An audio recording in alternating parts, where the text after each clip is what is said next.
Hello, everyone. Welcome back again to another D&D Crusaders episode. Right, so last time was quite interesting. The the players fought their way in the previous one through to the demon's summoning circle at the witch's house. They killed the demon, and then the army had defeated the peasants, and they beheaded all the peasants with Dev's principled objection. And moral faggotry. Yeah, they took 3 demon heads, and now they're currently standing. Well, I guess we'll start after you've finished beheading all the peasants. You missed out the most important part of the story, Sargon. Oh, God, all the what bits was where I was heroic. Oh, sorry. Yeah, Uzulu was heroic in the story too. He killed lots of people. Yeah, good job, Uzulu. that's more like it. Yeah, so many peasants just who needed to die, and I did the job that some of us weren't willing to do. They didn't need to die. I don't think that's true, Dev. I think someone from the church told us they did, therefore they did. That's how this world works, Dev. Checkmate, Dev. Checkmate, atheist. Right, yeah, checkmate, communist. Right, so after the mass execution of the villagers, Inquisitor Hort orders the remaining men, which they lost about 50 men during the battle, so it's not as bad as it could have been. But they order them to split up, start searching the village for anything of value, and kill any remaining peasants. They order you guys to do the same. Are you going to obey the command? I'm going to roll investigation right fucking now. I'm certainly going to go looking for something of value, yes. I mean, that's just a bonus. I get to kill peasants. Go ahead. Remember, every crusade is just, and this is just another crusade. I actually know where the mayor's house was, so I'll head over there. If there's any valuables, it has to be in that house. Right, the mayor's house has been burned down, so you've got to you can pick through the ashes. But given your investigation roll, you don't find anything of value. Arch, you don't either. Uzulu, you find about.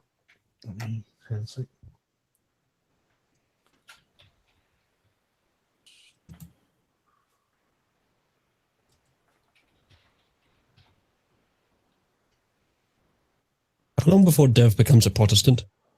I'm basically there as is. Yeah. Hold on a sec. Right. Checkmate Protestant. That's the one I should have used. Right. Uzulu, you find 180 copper pieces and 12 silver pieces. Okay, not bad for peasants. I don't tell Arch about this.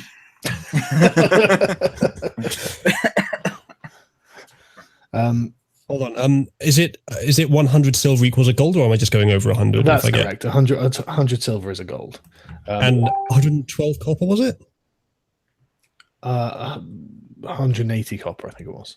180. Okay. Yeah. So I've got 80 copper and then one more. Then 1 silver, yeah.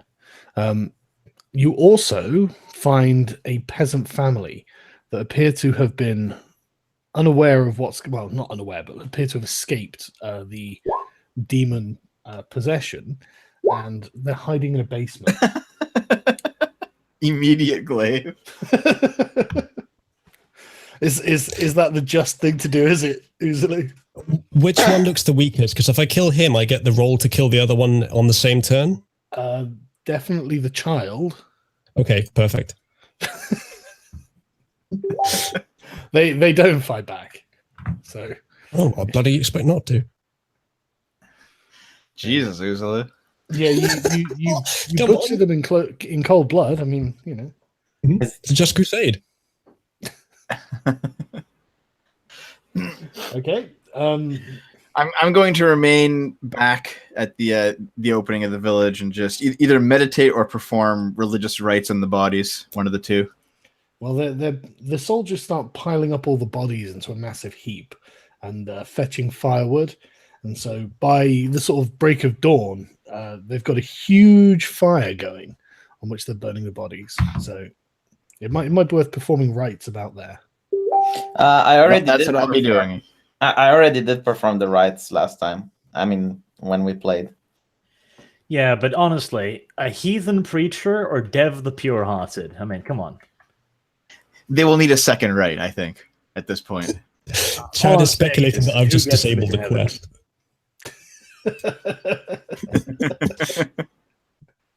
No, I think all I can say is that Dev and V, there may be a few that you miss when you're consecrating the bodies, because they're hidden in a basement. Just a quick thing. Happy birthday, AJ Alonso. Have fun at work. And well done for being on time, Dr. Martin Luther Pepe. I asked Inquisitor Horst if I can have a speech. Hang on a second. Why am I getting double volume through everything? Probably you have the sound from Roll20 turned on as well. I'm not speaking through Roll20 deliberately. Can I turn that off?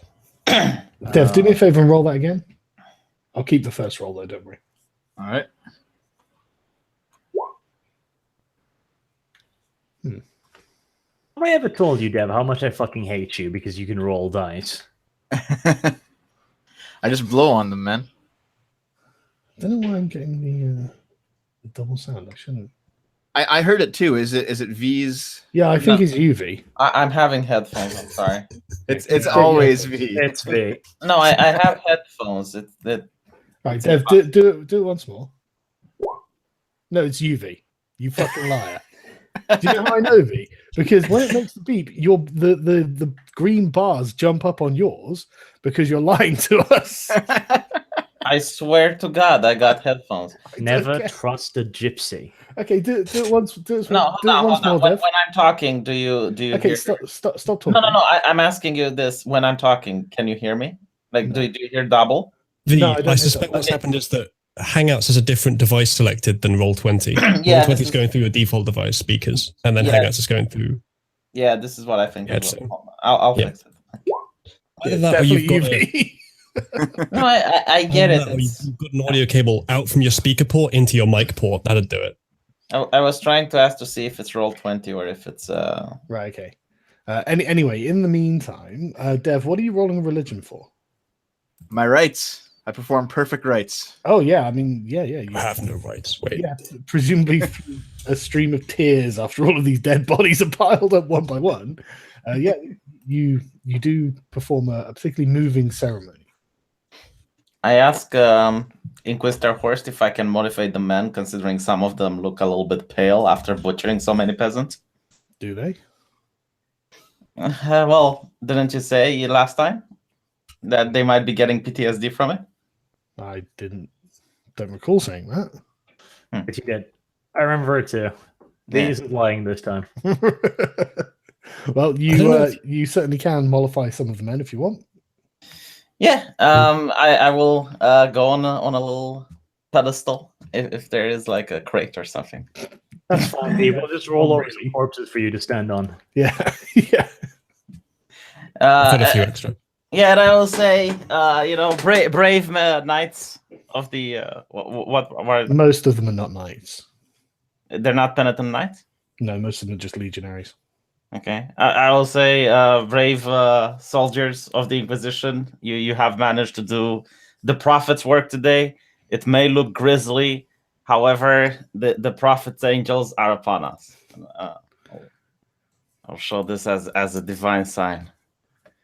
Basically causes angels to fly around me. And It has say no that- effect on me because I already believe it. Yeah.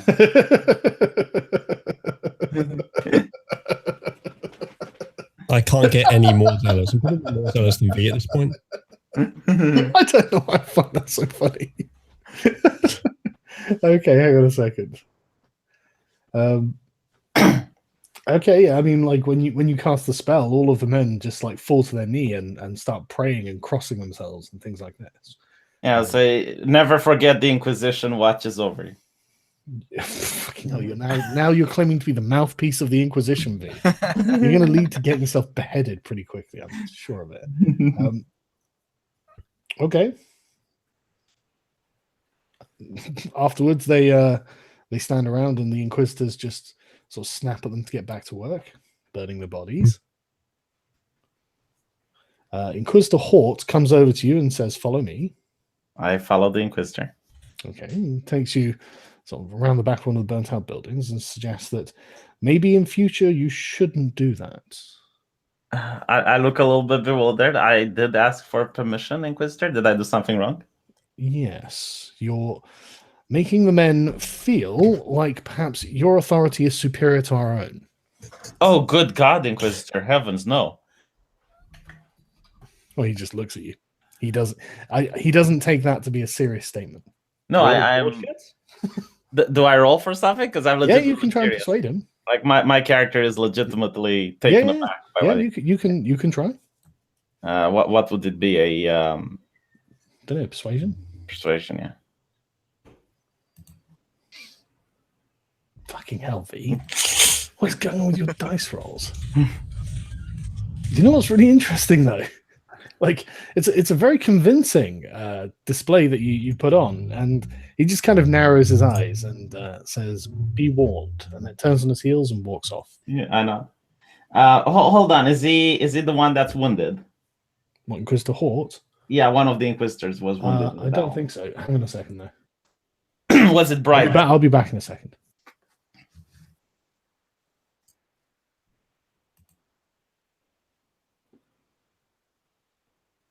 We are now the custodians of Sargon's stream. You know, this reminds me of that wonderful little Disney movie. The one with the hunchback and the hot gypsy girl. Where the man was really confused why he had a stirring in his pants for the gypsy girl, because clearly that couldn't be God. This Inquisitor could be like, he made me doubt myself. He's probably the devil. Should probably burn him. Are you, is this wishful thinking, Arch? You still hoping that V can get off somehow without you taking the blame? Wants me to re-roll in his sister. That was Yuvi. I don't know why you're so obsessed about being my family, but no. Well, just wait until it changes from sister to daddy. That is a good idea. Maybe I can re-roll as your daddy. Slightly That's worse. A great idea, Usulu. Sorry, yeah. What are you talking about there? Re-rolling as Arch's daddy. He's going to commit suicide so that he can be Arch's father. Right. Okay. Well, good luck. Good luck with that. So this is what happens when you leave the stream. Killing myself? It's D&D. Right. People don't die in D&D. They very much do. So which one of the Inquisitors was wounded? Was it Bright? I'm going to say yes, because I can't remember off the top of my head. Okay. I ask before Inquisitor Horst leaves. I ask, Your Holiness, would it be acceptable if I would heal Inquisitor Bright? He looked pretty banged up. He says no. Okay. Right. Right. Okay. Yeah. The sun starts rising as all of the bodies are kind of cleared out, and any houses that haven't been torched are set fire to. After about an hour, everything's done, and the Inquisitors order the troops to form up and march out of the town with you guys as well. They are really eager to let the men rest because everyone is incredibly tired, but nobody wants to sleep here because this place seems to be cursed. So it probably smells terrible as well. So the Inquisitors order them to march about a mile away where there's an open field. Have you noticed the smell of victory? So you march for however long it takes to march a mile, and come to the field, and the men are ordered to set up a camp. I presume you guys are going to set up a tent of some sort. Yeah, we don't have our tents. They're in the car. Didn't we bring tents? Yeah, I thought you did. I did. Check my inventory here. I might brought have my a tent. sleeping bag. I've got my explorer's pack that has a bedroll in it. Actually, that's not a tent, is it? But it's still something I can sleep in. But Yeah, you bedroll as well. Yes, you can set yourselves up and rest as well if you want, which I presume you're going to do. Yes, let's do that. I think we need it.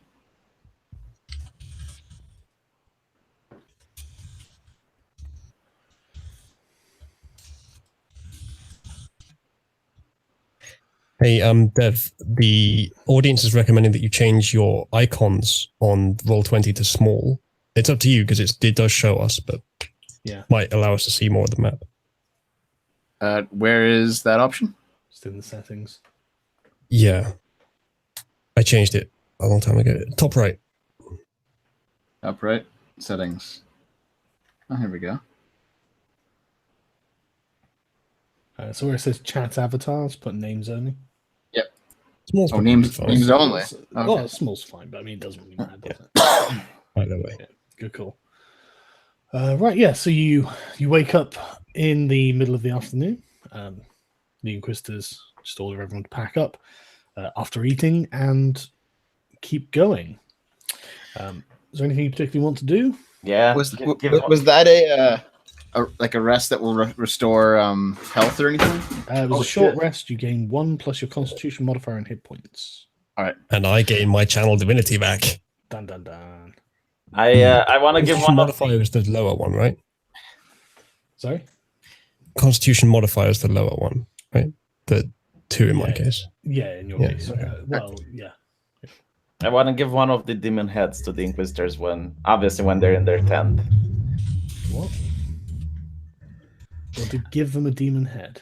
Yes, I will present them. I say this is something that I got from the battle, and I think it would be a good idea if the faithful would see it to remind that the threat is always out there and the church is watching over them.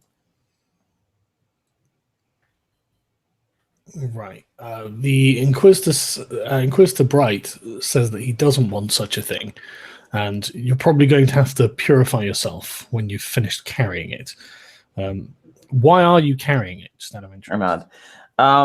The Lord I'm traveling with is going would have it as a good trophy,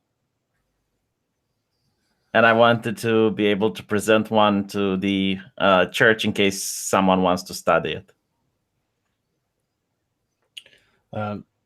The Inquisitors sort of look at each other and then just shrug and say, "Well, it's your immortal soul, but keep it away from us." I cross myself, and I understand. I walk up. Is there anything else anyone wants to do? Yeah, I want to heal the what, party because now I have healing spells. Who requires it? I could do it a bit. I got 24 out of 44. Okay. I've got 23 out of 35. I could use some. So let's see how many I got. Oh, okay. So I understood the new system. It's basically you just put the name of the spells and you get different. Never mind. I'm really tired. Can barely speak anyway. 1 for Devo, 1 for Uzulu, 1 for myself. We never went over exactly how the spell slot stuff works, did we? No, I read the manual. You basically Okay. have like 4 level 1s, so you can just use whatever. Those are all for curing diseases, though. Really? I don't even need that. I'm immune to disease. Well, it also says cured spell, doesn't it? Blinded, deafened, paralyzed, or poisoned. I'm immune to one of those. It's 1d8 plus the spellcasting modifier, so 1d8 plus. Let me check.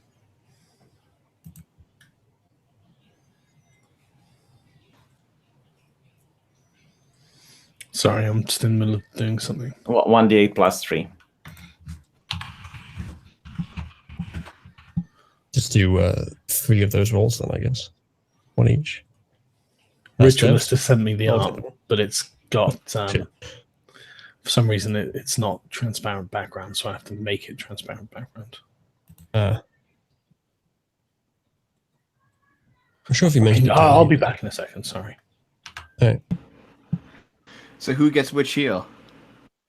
Well, I said the Devo, Uzulu, and myself, so All right. I'll take it's the 4 okay. again. I'll manage to heal everyone up by the time the journey ends. I suspect if we do a long rest as we're on our way back, we'll heal up most of our hit points anyway. I And I get my don't health think we cooled back so I can heal another 25. do a long rest while traveling. Really? Yeah, It's I'm a pretty week sure long travel. I'm pretty sure we've been told that long rest is literally you resting for a week. You can't do anything. Okay. Well, we don't have a week to rest. We got to go and murder a hermit. How we do? It's I what assume everyone's on board with that plan. Unless there's something else pressing that we have to do first. I would rather do Arch's quest to talk to the prince, but it's up to you guys. If you want to murder a hermit, we can do murder a hermit. Well, I think this one basically is Arch's quest because Arch was depending on that sperm working. Plus, it's on the way, and nothing is more important than vengeance. I don't think he even knew that. Ignorance is no excuse.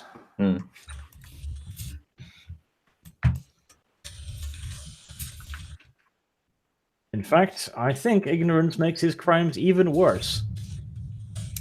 Well, my character wouldn't put up with the slaughter of an innocent, so I'll just not go with you guys. I won't stop you either.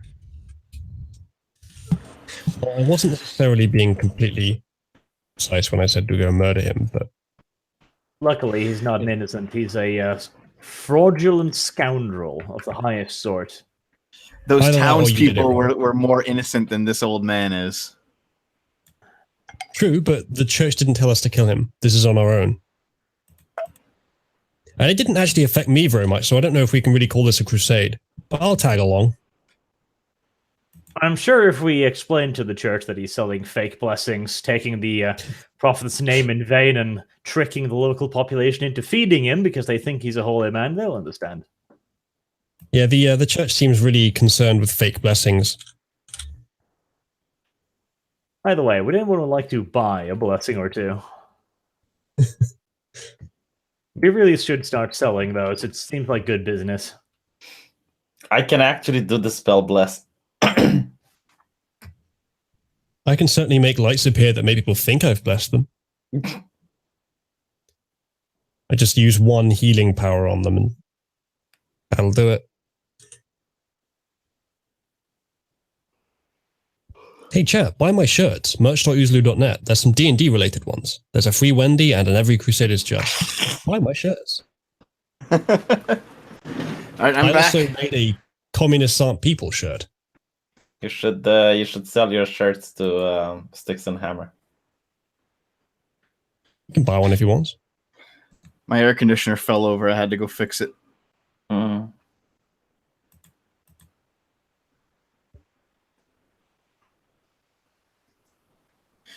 Did Sargon get that art from Ritualist?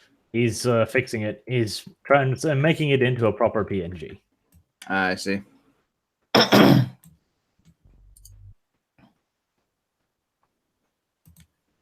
So about that British royal wedding, everybody's talking about it. We have nothing to talk about, so therefore, What wedding? I didn't hear about a wedding. there was an American movie star, Hoff Nigger, and she married a ginger. So the children are going to be absolute fucking monsters, basically. I'm just imagining like dark black skin with bright ginger hair. How did the British Empire cope with the Zulus? I mean, here's the thing, okay?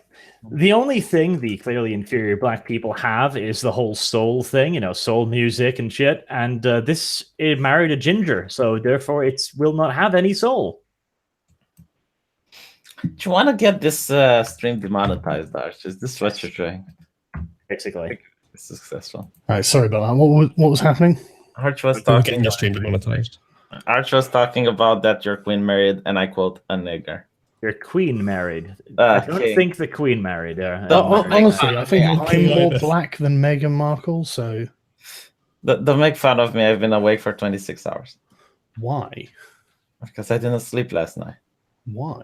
Because I have an annoying cough. Well, fair enough then. You can't argue with that. We've got to the end of that chain. Yeah, but yeah, I like if people didn't say that Meghan Markle was like mixed race, I'd probably just think she was Spanish or something. Mm. You know, like I didn't even notice the Yeah. racial difference until the press pointed it out. Yeah, and they're fucking obsessed with it. It's like, hey, Let's assume that she is. So what? Sorry, I'm still sorting these tokens out. So.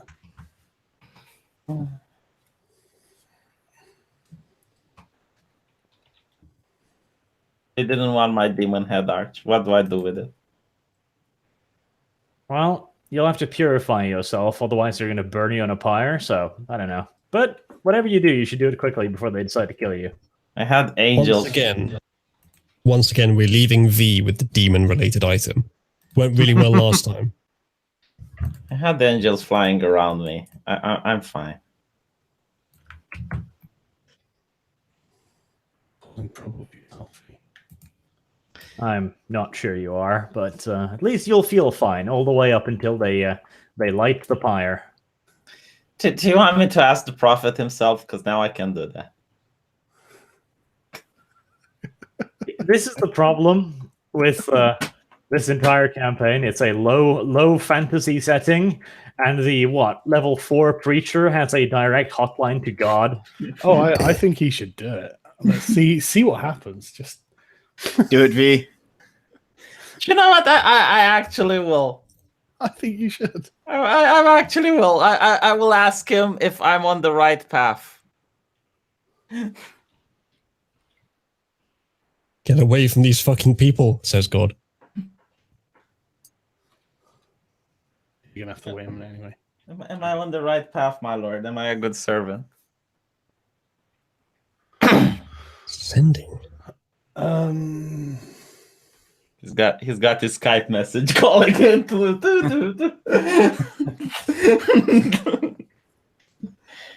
V always does call on Skype. Always, every day. It's got to be to a creature. Well, the prophet is a creature. What the fuck are you talking about? Why would you even say that? That's like the worst heresy I can imagine. Well, I guess creature is a hot word for anything that's living. Like you can't contact undead. But not gods. Hold on a second. I've just realized something. This is actually a way to prove whether the prophet exists or not. Yeah. Like straight up. So at this point, whatever Sargon chooses is proof of whether the religion is accurate or not. No, this is just proof that the prophet isn't a creature in another dimension. Hold on, let me check. Can you use the sending spell to a creature with which you are familiar? When did you last meet the prophet, V?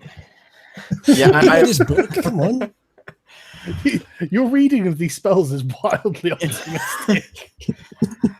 I'm looking it up, and the general consensus seems to be that if you have actually already met God, you can use that spell to contact God. Wow, there we So, go. like, if God has if God's approached you in a vision or a dream or something, then you can use it to contact them again. I've got a great idea. I'm actually going to love this. We're going to give V a near-death experience. I like it. Arch suddenly wakes up. What? Right, Near-death, Arch. Right. If you've got no particular desire to do anything, then you can travel the 5 days back towards Pendel. Yes. I don't think there's anything more. We've killed all the peasants we could possibly kill. Well, can we assume that I topped everyone up with the healing constantly on the way back home? Yeah. During the 5 days, you can just heal people back up to full. Fantastic. Don't suppose this counts as a long rest. No, it doesn't count as a long rest. Okay. At some point, we got a long rest so I can use my cooking skill and buff it. It gives us buffs, man. Whenever I do it, Oh, okay. we get What extra buffs health do you beyond. get? It's extra health beyond our max HP, and saving throws against disease. I don't need that, but that'll be good for everyone else. I wouldn't mind a long rest too, so I can use my healing pool. Again, I've got 5 out of 25 right now. Okay. Right. Okay. Well, on the 5th day traveling back, you're approaching Pendel Abbey, and no one says anything as you approach it, Dev. But you are heading past it. Is there anything you would like to do? V, what do you think we should do? We've been talking about this for 2 weeks. Give the Jesus stick. For keeping the Jesus stick. It's valuable and it's useful. It's priceless. You can't sell it. Try me. Think of how many Just Crusades you could win with that thing. Not to mention, Sargon has a nasty habit of throwing shit at us that we can't fucking hurt, like the Ankegs and the demon. Are you kidding me?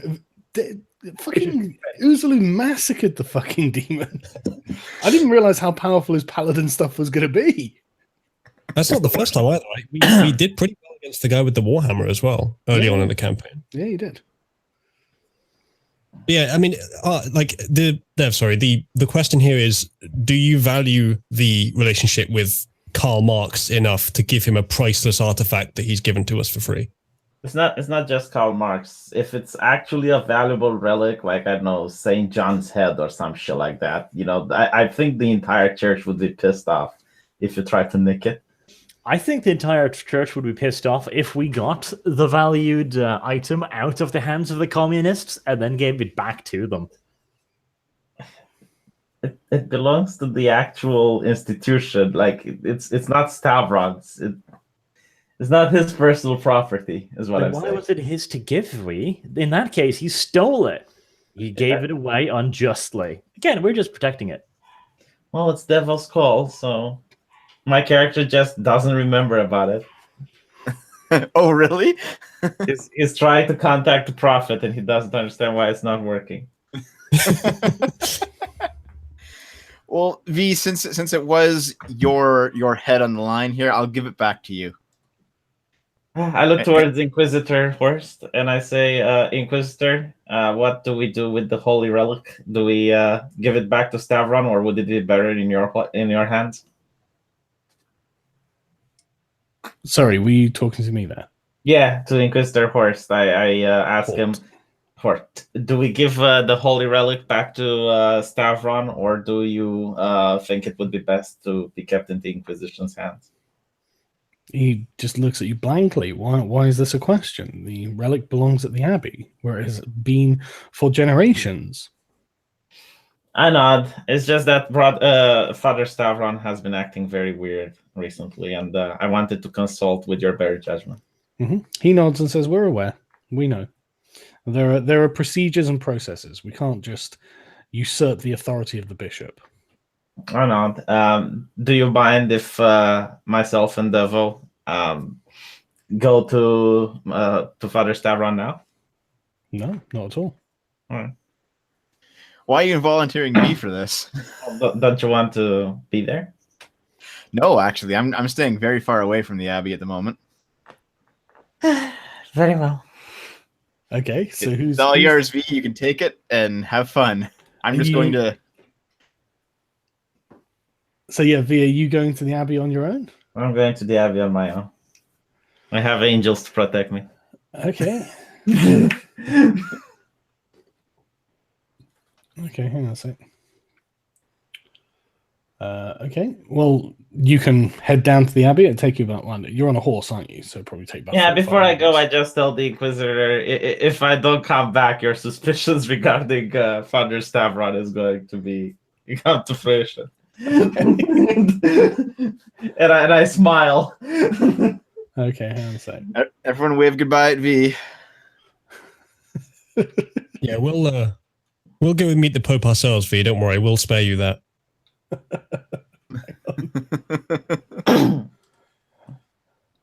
It's okay. I do have a spell to contact the Patriarch. That's it. He is not a creature either. Actually, he could send a message to the Patriarch. Did we just learn that the Patriarch's a demon in disguise? Humans are creatures also. Are they? Yeah. Humans are creatures, yeah. Yeah, humanoids. Well, then how is the prophet not? I looked it up. You could contact a deity with it, but Sargon says I haven't met the prophet, and therefore, I mean, it is a creature you're familiar with, so I suppose a cleric would be familiar with his deity, but no, it's not the same. But you've met the Patriarch, so okay. I thought creature meant non-human animal, but fair enough. No, it actually says non-humanoid if it's. Yeah. Right. Okay. V, you ride up to Pendel Abbey. There doesn't seem to be anything going on. You can go in if you like. I go in. I look at how the monks look at me. Okay, you knock on the door because the doors are closed, and hang on a sec. And one of the monks opens it.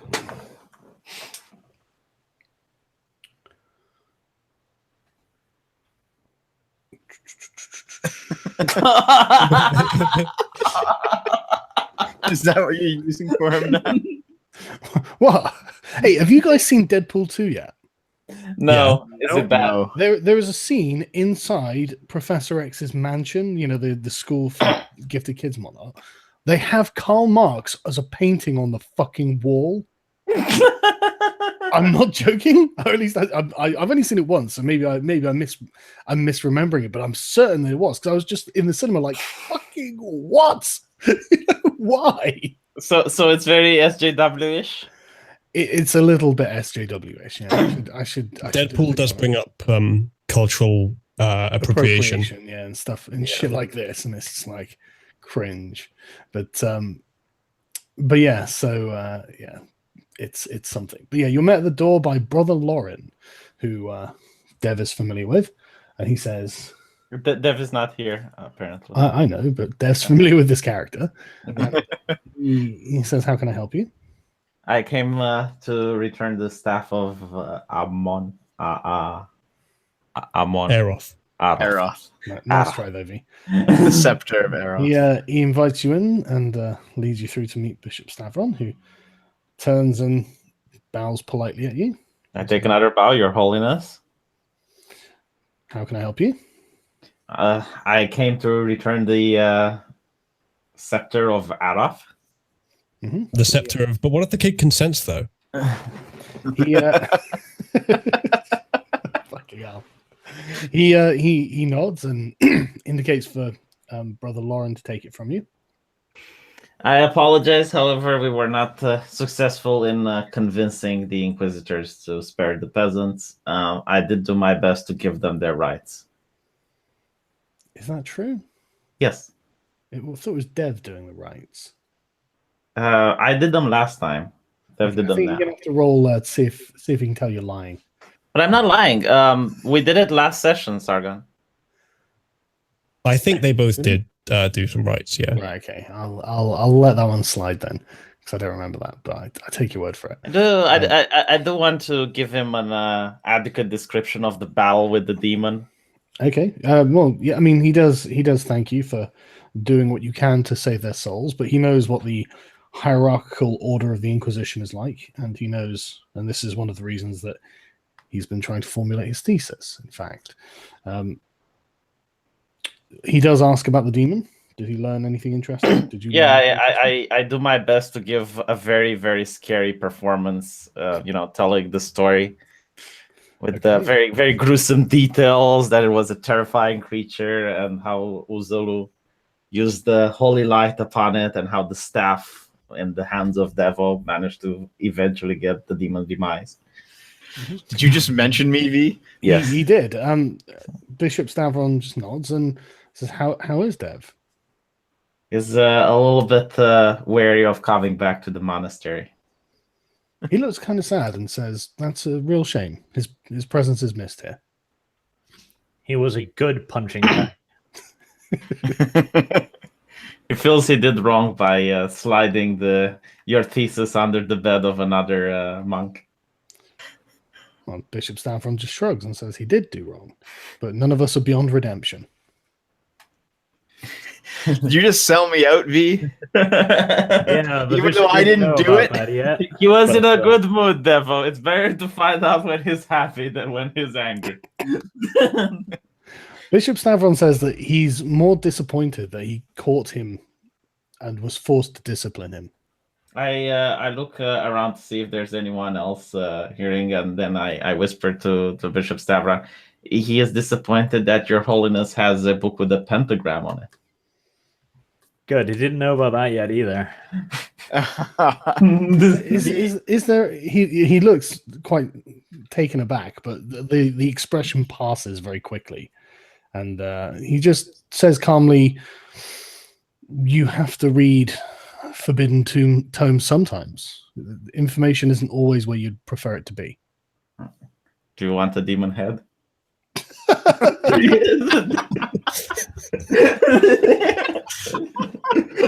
Gypsy mode What the activate. fuck are you doing? He says no, but thank you for returning the relic. I smile, obviously pretending that it was a joke. Just trolling, bro. You should have returned Just a the prank. scepter with the demon head on it, just in the place of the head of the scepter. Like, here you go. Instead, he delivered Devo's head up on a platter instead. Yeah, Jesus Christ. Hold on, You I try to got make some sure art that here. Never comes back here and has to stay with us for the rest of the campaign. Look at this. Oh, God, this. holy shit. But yeah, so that doesn't look like Karl Marx at all. Ritualist, you've disappointed me. I think this was Oh, the Inquisitor, yeah, of course. yeah, we offered it up on the way. Good point.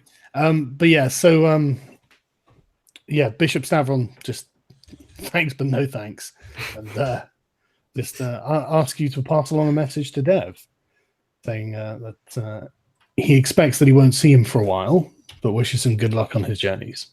Nod. I'm sorry you forced me to beat you, child, but you understand, sometimes you push me over the line. I tell Father Stavron we might disagree philosophically, but I think he's a good man.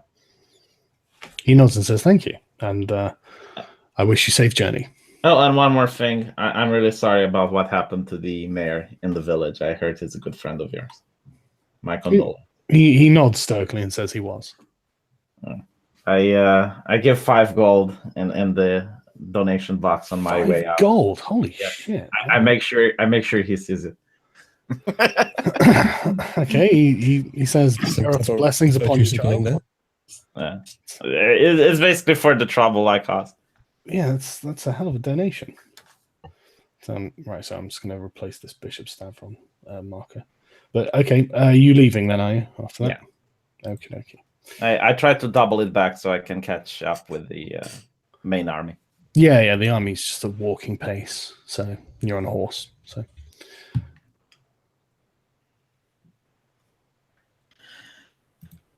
at least he didn't have to beat your ass. Why would he beat my ass? I was very, Sorry. I was very reasonable. Why would he beat my ass? Well, Dev's had his ass beaten by Bishop Stavron. I mean, you know, it's just a question of how many people get beaten up at this point, isn't it? Right. Okay. I tell Devo about the fact that he is welcome to return to the monastery.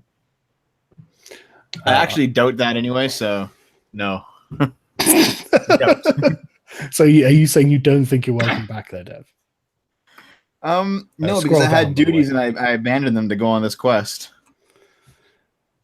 I was the beehive man, and I was like, no, I'm gonna leave. Yeah, but that doesn't mean that they hate you. Does, however, mean that all of your bees are probably dead. No, it means that someone else has to do your job, so they probably hate you. I tell Devo I told the bishop everything, and he forgives you. Thank you for informing me, V. He was Thank you in a for good selling mood. me out. He was in a good mood, and I thought now is the time to. Now's the time to stab in the knife and twist. Right, okay. One more important thing. I want to ask Inquisitor Fort. Mm-hmm. You know, it occurred to me that while we were fighting the demonic peasants, some archers could have been very useful. That's very interesting. Do go on. Maybe cavalry charge against peasants. Do you think that they didn't? How do you think 3 of the knights of the 15 knights we had died? When we went in to sneak and kill the demon, almost everyone unmounted from the horse. No, they didn't. That's how you describe the battle. No, you're talking about the spearmen who were dismounted. Yes, they didn't have horses. But no archers though. No, we don't have archers. Why not? Is it not honorable? No, it's just that the Inquisition doesn't have an archer corps. Usually they're conscripted from peasants. We should try to get an archer corps. Okay, that's very enlightening military doctrine coming from a cleric. But perhaps you should stay in your lane. I apologize. It's just that I've been pondering for the last 5 days. It's been on my mind. I'm sorry. I knew I overstepped. He's not particularly interested in your concerns for their military tactics. Right. Okay. So you head back towards the camp. As you sort of come over the hills, you can see it sprawling out around Pendel, taking up all the fields and whatnot. You can see all the campfires and smoke and all this sort of thing. And as you start to approach, you notice that people passing you, approaching the road, notice that the inquisitorial force are coming back and start cheering, and people run off to tell everyone else. And before you know it, before you even reach the camp, there are hordes of peasants who are just cheering you. You're treated to an absolute hero's welcome. As you approach the correct response. As you approach the camp, you notice that there are trumpeters, and they start blaring out a fanfare, and soldiers start running down from the other armies and lining the road and cheering and slapping the backs of the infantry as they start walking past. You notice that there aren't any lords in attendance this time. It's mostly peasants, harlots, merchants, and soldiers lining the streets, but they're all very pleased to see you. My lord, show the demon head. Don't show the demon head to the fucking crowd, V. Show it, my lord. It's a trophy. It means you killed it, devil. I am going to play my harmonica. I think the crowd would like the demon head. As we go through, there's our music as we come back to town. There's no need to do that not at all. Not a brilliant performance, and it's kind of drowned out by the trumpets. I will just use 2 fingers to make the holy symbol towards So the peasant. who's carrying the demon head? I thought you had 3 demon heads. Yeah, I have 2, but I guess I'll throw them away because no one is interested in them. But Art still has his. Wait, just into the crowd? No. Here, good people. How's this? I brought you some demonic. Not into the crowd. Basically, when I'm alone, I don't know, in a pivy or some shit. Here. You're gonna put a demon head in the shitter. Yes. Imagine some guy gets a bit drunk, so right, I need to take a piss. Goes in, looks down, there's this leering, disembodied demon head. How do you think people trolled in medieval times? Not usually with demon heads, I think, but I mean that would be relatively terrifying. V, put all 3 heads in a triangle, and maybe you can summon something. What do you know what? Here, devil, you have them. I'm not taking the demon heads. Those are your demon heads. Jesus well, Christ. I mean, Uzulu sounded like he had a use for them. Do you want them, Uzulu? Did I? I don't know. You did suggest that the crowd might enjoy them. I just thought hold them up as you're going forward. Like, we won. Yeah, I would. Like, if you don't want them, I'll hold it up. Yeah, I mean, I'll give you one and I'll hold mine up as well. It's the same idea, like we won. It's decapitated, is dead. Yeah, Uzulu, as you take the demon head and raise it above, the crowd, everyone, roars even louder. They're thrilled. Yeah. They were terrified of the idea that there was a demonic infestation, and bringing back the severed head of a demon just turns you into an absolute legend. Not to mention, this legitimizes the Inquisition if there's rumors that they just butchered everyone and there was no infestation. Showing a demon head actually legitimizes the fact that they. Yeah, that's true. That's absolutely true. Now that the laboratory mice have done their job, I'll take mine out as well. V, here's what you do, okay? You can have a third of the fame. V, you summon your angels and you just have them juggle them. And make a show out of it as we come back. The Inquisition told me not to summon the angels, so I'm a good boy. I was trying to think of a way to make myself glow so that the audience would be even more impressed. The only thing I've got that's close is pretty close. Yeah, I know. The only thing I've got that's even close is conquering presence, which I don't think is the right thing to go with because it'll make them all terrified of me. Well, everyone's very impressed, and you just get just applauded the whole way until you reach the Inquisitorial camp, and they open the gates, and you guys march in, and they close the gates, and everyone's just there, literally just giving you a huge round of applause. This is a real morale booster for people who have spent months waiting for something to happen. So, but right, once you enter into the camp, the troops are lined up, given a short congratulations. The Lord is pleased with your work, and resume your duties by the Inquisitors. And they do. And they break up and go back to their duties. I think that's pretty much the definition of a quest complete. Yes, it is. Do we get to see Wendy or? Well, maybe you should shut up and I'll tell you. No, you don't get to see Wendy, by the way. But no, the Inquisitors, after they get back and they've got some light clerical work to do.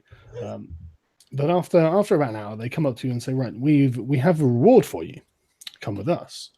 And I will move the map shortly. Can I just quickly roll an insight on that? Yeah. Okay. What are you trying to discover? To determine if this reward is going to be less than positive. Because it's rare that someone goes to find you to give you something good. They've come to find you to give you something good.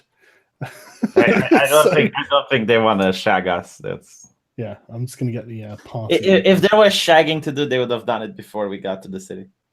Yeah, they don't. Right, okay, I'm just gonna use this as the player marker. Make it 4 squares big. Oh, there's already an Uzulu up here. Yeah, I'll get rid of that. But yeah, so they, the Inquisitors come to you and say, "Yes, you have been rewarded by the church. Come with us," and they take you down to here. When my stops fucking around.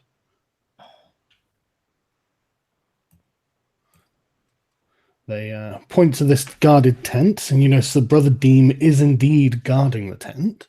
And they say, this tent is yours. It should keep everything you have secure. We have 2 guards sent for it, and you may come and go as you please. My lads, we've actually done something good. Mm. And you feel free to go in it, basically. I cross myself in front of the holiness, and I say, "Well, this is just too kind. We thank you from the bottom of our hearts."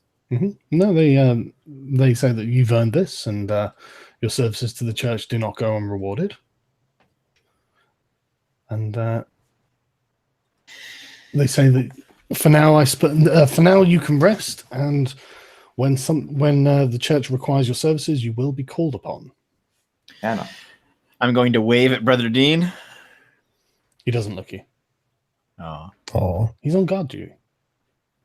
I actually asked him, when do you get off, Brother Dean? The Inquisitors are still there, so he doesn't move. He doesn't flinch. Yeah, let's wait for them to go. We should be able to get something out of him. Okay. The Inquisitors bid you good day, remind you when the dinner food is served and whatnot, but otherwise they leave. But yeah, what are you doing? Now that the Inquisitors left, I asked Brother Dean, when do you get off duty? He just kind of glances a bit nervously and says, "There is no getting off duty. Once I've, everything they do is a duty. So when they go and eat, that's performing a duty. When they sleep, that's a duty. There is no getting off duty." I see. You can go into your tent if you want. Is there any, not that I'd need it, we've got enough already, but is there any loot in the tent? Is there any weapons for us or anything like that? I can do an investigation. Oh yeah, go for it. Never mind. I guess I'll check it out. I'll inspect the area. Should I troll Brother Dean? I actually go next to him and I would go like, "Do you want a demon head? Do you want to see it?" There was actually a super chat earlier that said, "Hey kid, want to buy some demon heads?" Sorry, I haven't seen the super chats actually, guys. I legitimately asked Brother Dean, "Do you want to see the demon head? Do you want to see the trophy?" Licit skeptic, what about when they go to the bathroom? Yes, absolutely. Going to the bathroom is indeed a duty. More specifically, correctly purifying oneself afterwards is the duty. But they live their lives for the church. That's scary. Well, if you find that scary. So I do ask Brother Danger, do you want to see the trophy? You want to see the demon head? If you're a terrible reformed criminal, it's actually quite a good thing. Anyway, so yeah, sorry, who was looking around? Dev. Got a 16. Yeah, there's nothing in here of any relevance. There's straw beds, a table, a crate, and 3 lockable chests, but everything's empty. But you can put things in there, and they look pretty secure. Do we have the keys for the chests? Yes, you do. And I They're assume our in the cart is locks still of in the the camp. chest. Okay, yeah. Sorry, saying? Oh, wait. I assume my cart is still in the camp. Yes, it is, yeah. Should we... I here, guess we could move some of the stuff in the cart. I'm going to go back to the cart and bring it by our tent, I guess. Okay. I'll just push Makes the whole sense. thing myself. I don't suppose we could have full visibility of the camp. Yeah, I suppose you can.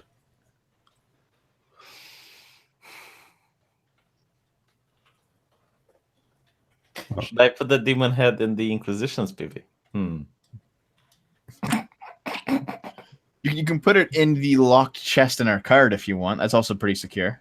Yeah, that's what I was planning to do. But before that, I want to ask Brother Dean if he wants to see it.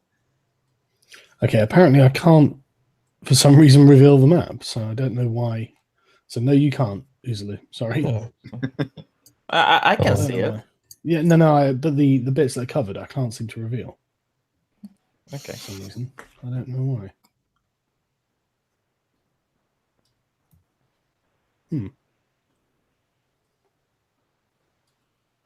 I think I know what Brother Dean crime was. What do you think? He's a faggot. I actually have evidence for this. What's your evidence for that? Well, every time I wanted to hug him, he acted like I'm trying to stab him or something. So Yeah, every because time you Crusaders are well acted known like for a their openness to faggot hugs, near usually. him, he shied away, and this is evidence that he is a faggot. Well, people see. who play soccer hug and kiss each other. It's something Yeah, but- people do after a deathly experience when you share a battle with someone. Yeah, but they're gay in a different way, V. Name this episode Inquisition Soccer Team. No. We could play actually soccer with the demon head. That would be cool. Right. Sorry, you're moving your cart across, yeah? Yeah, we'll just park it outside of our tent. Okay. Have all of our stuff in one place. I sit at the back of the cart and I say like, go, go, go, go, bring it, bring it, bring it. Stop. There's something funny going on in Roll20 today. Don't know what it is.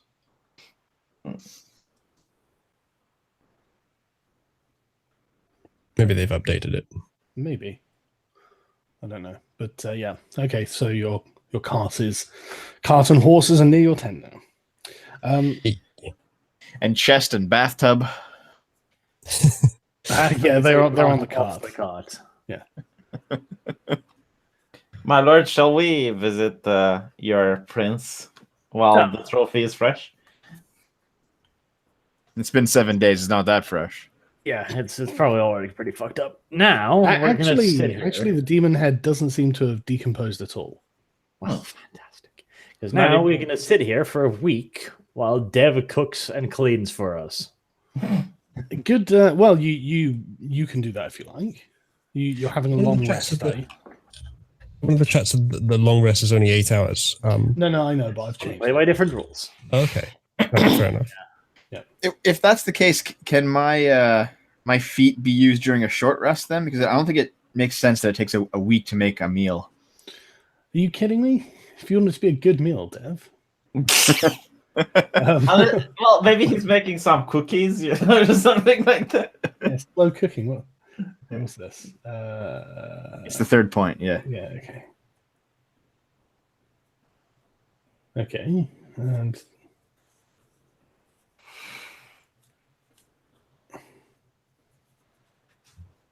You have suitable food? You have a lot of food, actually. Maybe I'll just have to change the long and short rest rules back to regular. It's too much work to fucking remember all this, isn't it? Yeah, I mean the healing spell that I'm doing, even with short rest, is pretty much the same shit. So Right, okay. We'll just change it back then. But right, while you're doing all of your stuff, there's a kind of knock at the outside of the tent, and a young lad's voice says, "I'm requesting an audience with Sir Arch." I didn't order any boy pussy today. Go away. It looks like you got it anyway. Okay. I look over at Dev, manservant, escorted inside. I hate to interrupt, but did this happen recently? Bering's channel is gone. what? Bering's channel has been terminated due to multiple or severe violations of YouTube policy against spam, deceptive practices, and misleading content or other terms of service violations. Oh my god, that's horrible. Fuck. Doesn't appear to be gone on mine. No, it's gone. Really? Yeah, it's gone. Let me see if he Oh, shit. tweeted something. I'm sure he'll get it back, but it's just annoying. Yeah, Okay, well, I'll message him after this. You're breaking up, Isla. You trying to speak? Spam, deceptive practices, and misleading content. What the fuck could Bering's channel possibly be deceptive? I mean, spam. He uploaded like a video once every other day or If something. you put a tag that's not particular to the subject, they can consider it as spam or. This is probably an attack, to be honest. Yeah, it is. This is exactly what you could get. Like, this is a qualification that's vague enough that you could just spam their entire channel and something's going to stick. Yeah. Let me see what Christy Winters has to say about it. Deceptive practices or misleading content or other terms of service violation. I'll message him after this. But I mean, it's no point panicking. It's not like Well, Christy Winters isn't saying anything, so. Well, it might have just happened. Someone in chat told me. I don't know how long it's been known for.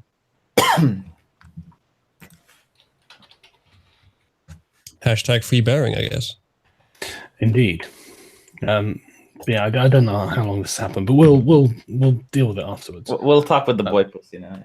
Yeah. So in the meantime, I'll go to the front of the tent and stick my head out. I'll say, "Are you here for dinner?" the young lad says, "I'm afraid I need to speak to Sir Arch." Don't be afraid. I'll be gentle. I look towards Arch and I say, "My lord, shouldn't you make him wait 5 or 10 minutes?" That's why I sent out the fucking manservant. I'll just, me unknowingly, will just let him in right away. I look at the manservant with a certain level of disgust and disappointment. Okay, look, the young lad. I assume you're asking him to come into the. Yep. Thing. Yeah, he comes in and he has a scroll with a seal on it. Okay, does he offer it to me? Yes, he does, obviously. Okay. I'll take it then. It's I'll ask him where he's from. Or no, you sent him while I'm doing He it. says that Prince Emmerich has sent him. Ah, the prince. The dick has arrived. Pucker your lips to suck it, Arch. He waits patiently. He wants Alright. a tip. He wants me to read it first, probably. I'll look it over real careful, like as if I actually know what I'm supposed to be looking for in a proper scroll and shit. Holding it up to the light. Yeah, the scroll basically says you are cordially invited to a dinner this evening at Prince Emmerich's camp. Please bring the scroll with you, and he looks forward to making your acquaintance. Right. I look at the boy pussy and tell him that he should give our regards to Prince Emmerich, and we will, of course, arrive and grace him with our presence.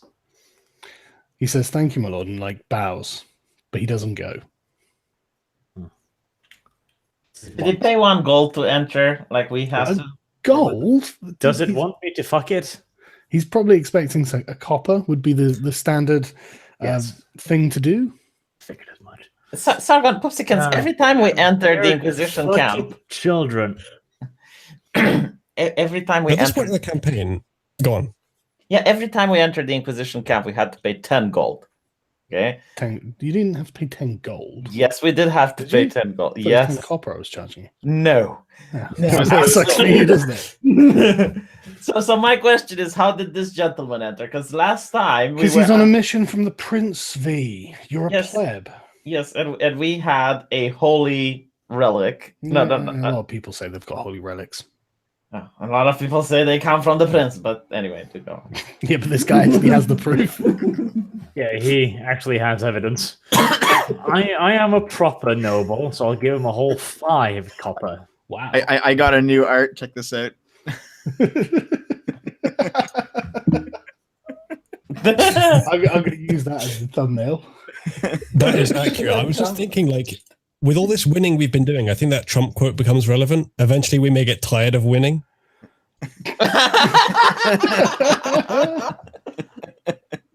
What else is here?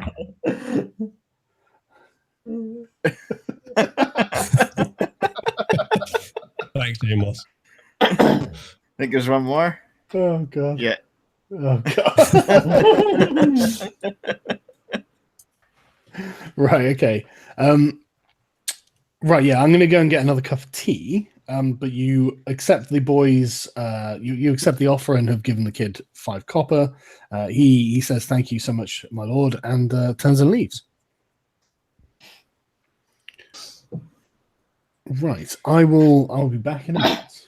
I must say, I guess we're not eating my dinner, eh? That I cooked up. Oh no, Dev, your food. You don't even have a fridge. What are you going to do with it? I'll just have to eat the whole thing myself. Well, I mean, if you look at the invite very carefully, it doesn't invite you. That's true. It only invites Arch, right? Yeah, it does. Yeah. Oh, right, somebody will enjoy Dev's dinner. Us 3 will eat, and then Arch can go off on his adventure. Right, I'll be back in a minute.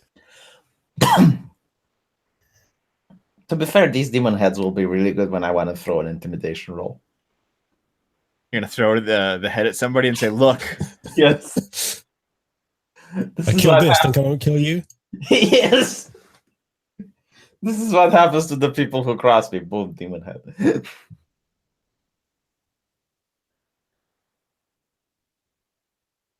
Not the worst idea ever.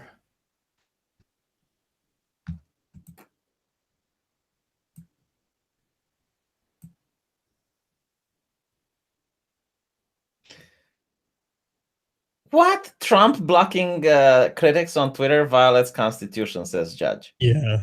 Yep. I saw that. It's ridiculous. And again, this is a U.S. judge, which means that they don't really judge by the law so much as they do by their fifis.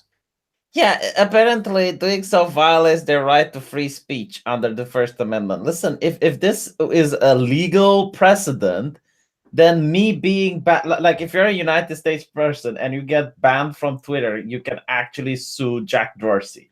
And you can say, because you got banned from Twitter, you can't speak with your United States president. And not if you're banned. That's not what they've done. This is law and therefore very specific. Not if you just get banned. He can't ban anyone. No. That doesn't mean you're protected from banning too. What I'm saying is, if my account gets suspended, I can file charges that I can't speak with my president because my account was suspended from the platform. Now, that is a different case. You'll have to argue that in a separate one. It would be really interesting to see how they justify it. Why can't Donald Trump ban me, but Jack Dorsey can? Like, isn't it the same problem? Like, you would not be able to talk with your president.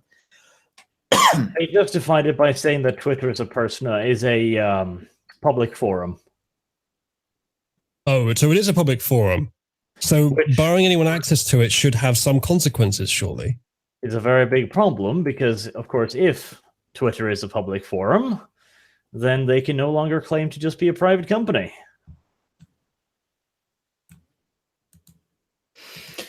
I feel like that's one hell of a leap they've made that they may end up regretting, whoever did this to get at Trump, most likely.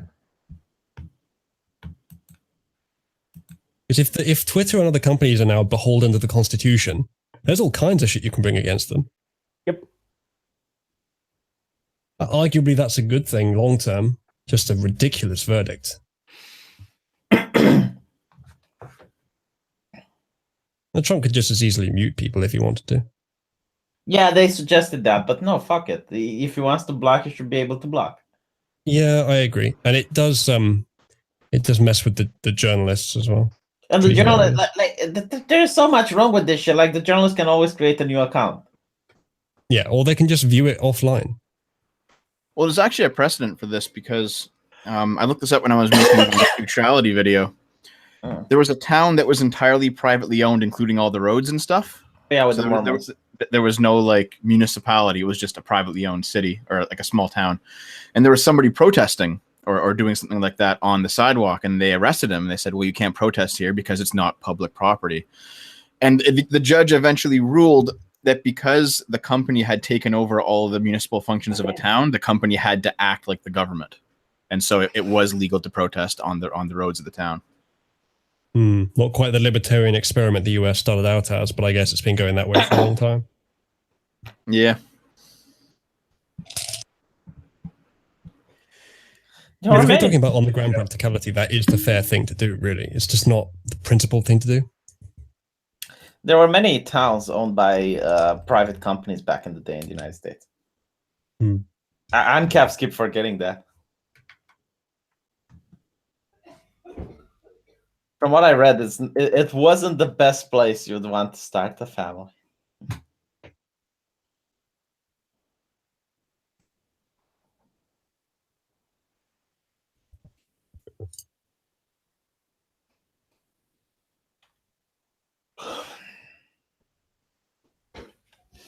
The really big problem is we are now legislating these things as if they were not private companies. That's the thing. To even start this legislative process, they have to go from the assumption that there is some form of law regulating the actions of this private company in regards to free speech. Yeah, it's a massive leap they've made here. It's a categorical shift. But it's not only that. It's like free speech is not the right to be heard. You know, I mean, there's several ways of contacting the president. You know, you don't have to use Twitter. And I'm willing to bet it's not even Donald Trump himself having his Twitter. That's not a great argument because you could make that argument if you had just censored someone. Like you could say if you block off all their communication, but you could still go visit him physically. What's wrong? No. Listen, okay. Let's assume we talk about his phone, right? What if he blocks a journalist on his phone? Is this also a violation of the Constitution? I do think that the ruling is ridiculous, and the analogy with that one would also hold. But I don't think the reason you gave is a good justification for it. Why not? Well, because blocking off one method of communication and then there still being other ones available doesn't mean you haven't censored them. No, the way I view it with Twitter is exactly like a phone. Right? If you don't want the person to talk to you, you should be entitled to not associate. Like you still have freedom of association, and you don't want to associate with that person, so just you can block his number or you can block his account. Yeah, and I agree. I mean, the journalist can talk on his platform. He can talk on his account about Donald Trump. If Donald Trump would be like, no, you're not allowed to talk to me, and would talk to Jack Dorsey to ban the journalist from the platform because he's talking about Donald Trump, then yeah, you might have a case.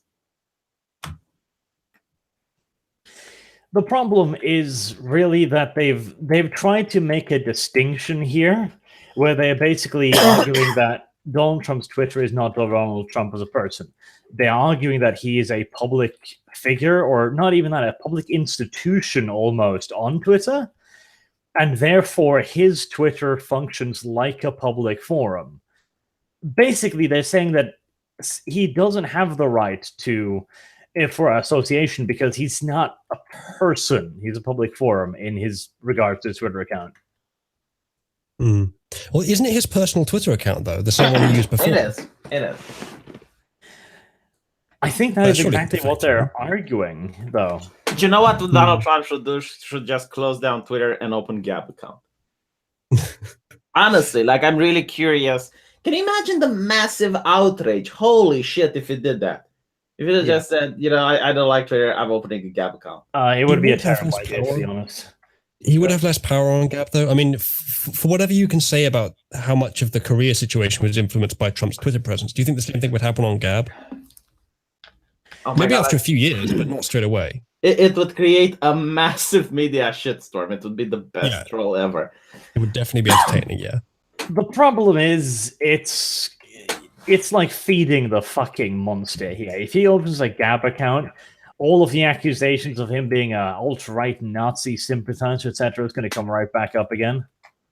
Yeah, and he could say that there are more Nazis and alt-right people on Twitter than there are on Gab. Yeah, I'm sure. You know what I would say? I would say, oh, I just wanted to go on a different platform that has no ISIS. Yeah, maybe.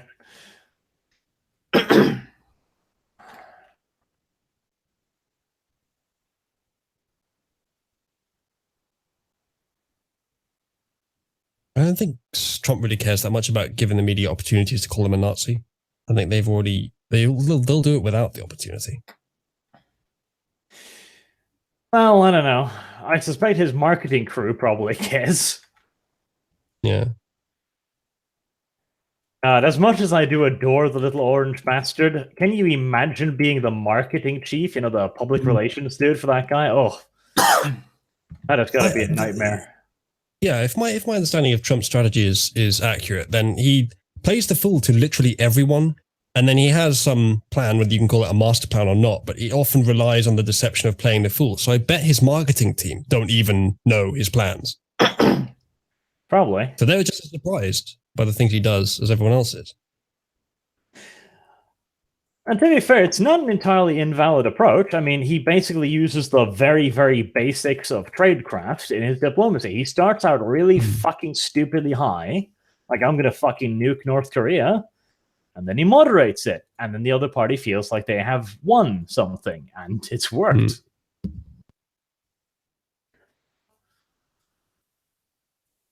If you can, make people think that you're a madman, then you can convince them that you are actually willing to do the crazy thing that you initially suggest. Yeah. So I guess the media is helping him in certain ways. Honestly, the man deserves the Nobel Prize for what he's done in North Korea. I mean, if fucking Obama deserved it, yeah. Yeah, I agree by comparison, although it hasn't gone through yet. And Kim Jong-un is making a fuss about it. Well, I mean, Nobel's Prize was handed to Obama, a man who went up on stage and then argued for the use of military force in certain scenarios. And increased drone strikes massively over Bush. Yep. So, that's good. Yeah, it was given to him for for promises, as I understand it. And we've had a lot of Nobel Peace Prize laureates recently that have just been bad and haven't frankly had anything to do with the Peace Prize, did they? Maybe peace is something that doesn't come from one person or group very often. It just comes from the general development of humanity. I guess you could make that argument, because here's the thing. Last year, 2017, they gave the Nobel Peace Prize to the International Campaign to Abolish Nuclear Weapons, which frankly I think to be ridiculous, because the only reason why we haven't had a war with Russia yet is nuclear weapons. Yeah, pretty much. Anything, it's the nukes that should be given the Peace Prize. Give the nukes, sorry, not the nukes, give the Peace Prize directly to Oppenheimer, posthumously. Which one was the... Was this the one? Malala Yousafzai. Was that the girl who had acid poured in her face? No, she got shot in the head for trying to attend school in the Middle East. Yeah. For their struggle against the suppression of children and young people and for the right of all children to education. Okay, that's a great cause. And I'm not saying she's not a hero, but that's not what the Nobel Peace Prize is about. I think you'll find that Obama was a president of peace, and the Nobel Peace Prize is a joke. Of course it is. It kind of is, yeah. If they gave it to Obama for literally fucking nothing, then yeah. I'm starting to wonder, like, do these people not realize that when you give the prize to someone that's unworthy, you don't make that person gain prestige, you make the prize lose prestige? Because you're a The racist. thing is, they don't give a shit. The person who was in charge back then was a fucking far left crazy, and literally, the Nobel Peace Prize for a while has been used not as the Nobel Peace Prize, but basically as a way for the people on the board to secure themselves connections and future jobs. Do they still do Dave, it you've got now? that wallpaper. Who has Yeah. disrespect for you now? It's less. What's wrong with it? It's just it's used in all kinds of gay shit, Oh, sorry. including your wallpaper. Sorry for being gay, Uzulu. Yeah, well, you should be. I hope your girlfriend's sorry as well. Right. Arch, Yeah. I assume that you're hanging around the tent until it's time to go to meet Prince Emmerich. Yes, hanging around the tent, not eating Dev's food. What's wrong with my soup, Arch? It's probably really good, Arch. It'll ruin my appetite for the Long proper rest. food. And You Oh, want us that- to save you some? No, Dev. It's fine. I don't need to eat the pauper's meal anymore. Arch is Wait. moving up in the world. He doesn't need you anymore. Arch, you know what we do? Here, I'll make you a big pot you can bring with you. You can impress him with my soup. Sounds like a great idea if I wanted to just get killed for poisoning a duke or prince or whatever the fuck he was. Should probably remember that. He's a prince. So, right, okay. You head over to the camp of Prince Emmerich. I'm going to go up to the top of that one, Dev. Although you arrive, the guards ask for your papers, which you have, I presume. Papier, give us a papier. What have you brought with you as well, Arch? Well, first and foremost, I brought with me an attitude which will make me look at these people and go, "Papers? Do you not know who I am? They don't. I rode through the fucking town with the demon's head just a little while ago. How can you not know who I am?"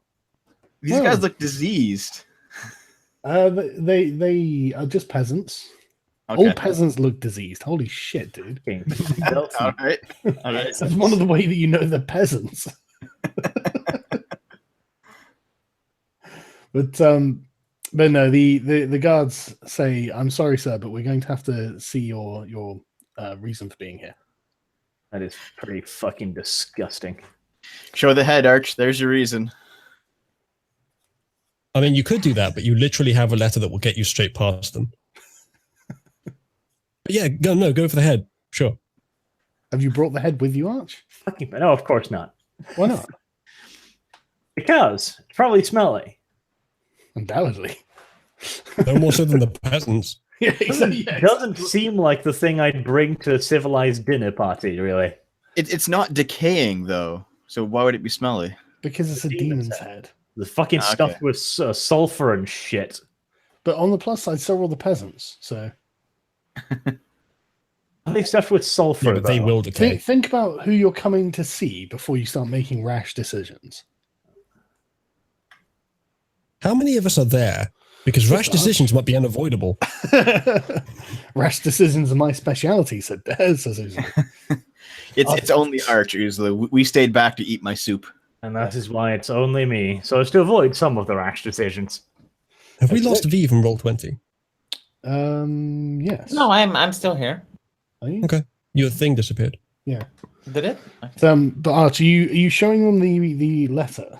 Yes, I'll show the letter. As for what I'm bringing, I am bringing just the my whip because it's a status symbol. Mhm. I'm bringing the rapier and my finest clothing, of course, my signet ring, etc. Are you also bringing the signet ring you found in Warray? The gold signet ring that nobody knows what is. Hmm. That's See, the GM is telling me I should be bringing the signet ring, but I'm wondering if it's not going to be because it's like, my father had that I'm stolen from him. asking you if you're bringing it. I don't. It might be advantageous not to do so. You're absolutely right to be suspicious. You failed to remember any single detail from the last section except the signet ring. This is highly suspicious. It's because I have it in my notes. It's the signet ring which all of us fail to identify as well. Like, that is some dodgy fucking shit, but it'll make it interesting. So yes, I'll wear that on my pinky finger. Real proper. You're gonna wear it. All right. Okay. That might be a step far. Okay. Maybe just in your pocket. Maybe just in your pocket, Arch. And how is the prince going to see it? Okay, fine. I'll do it decently then, and I'll bring it up in middle of conversation. Say, have you seen this plot point before? Real fucking smooth, like. Thanks for breaking the fourth wall there, Arch. Okay, so the guard looks at the paper and says, "Come with me, my lord." Even though technically he's the same rank as you are, but he leads you past a bunch of peasants who are making what smells like amazing food. It even manages to drown out the smell of them. On top of these fires, there are various kinds of animals roasting. The tables are filled with various plates and platters of delicious-looking meats and cheeses and whatnot. And you're escorted into the great tent at the bottom. And you see that there are people already sat around it. In fact, you probably recognize most of them. But, as you come in, the golden-haired, crown-wearing, youngish man at the far right of the table stands up and comes and approaches you and shakes your hand and says, "You must be the legendary Arch." I'm too focused on his chin. God help me, I can't ignore his chin. He does vaguely look like a Disney prince. It appears that Arch has actually entered Arch Heaven. Also, does someone have their phone near to their mic? V. I wasn't going to say it, but... My mic is muted, for fuck's sake. Wow. Might not be you. Is what you're saying then, isn't it, V? But yeah, he comes to shake your hand, Archer. You're going to shake his hand. Yes, I'm going to shake his hand and I'll give him a bow. Okay, make a strength check. Oh, Jesus Christ. Yeah, he's one of these pricks. Can I use dexterity instead? Can I Nope. like sneak my way out of it? Nope. God. That's not bad actually. He doesn't seem to be deliberately crushing your hand, but he's obviously just a very strong and very boisterous man, and he definitely has a stronger grip than you. And after a minute, after a second or two, he lets your hand go, and it kind of aches afterwards. He slaps you on the back and says, "Come and take a seat." Okay, how many hit points damage do I take? None. just some light bruising. And then you sit down, and as you sit down, he says, "Look, I know I should do the introductions first, but I have to know, did you bring a demon head for me?"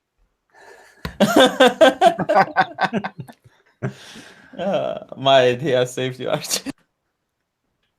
No, I didn't bring it, V.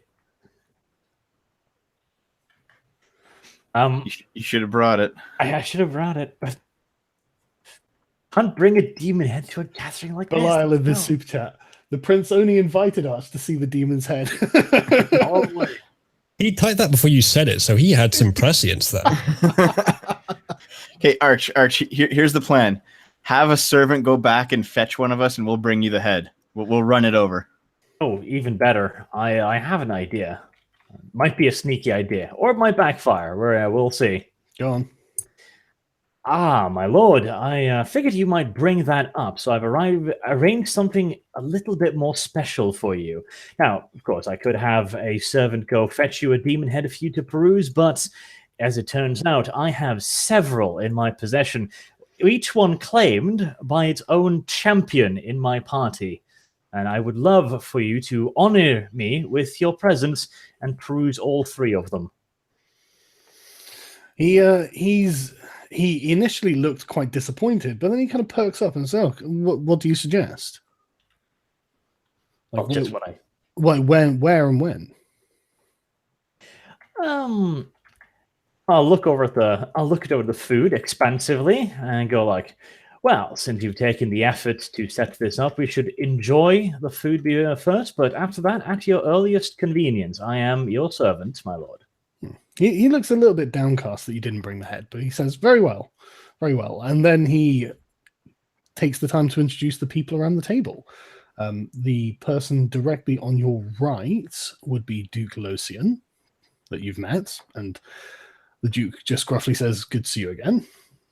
And his wife, Lady Kasana, whom you've also ogled. I'll nod a greeting to both of her tits. Yep.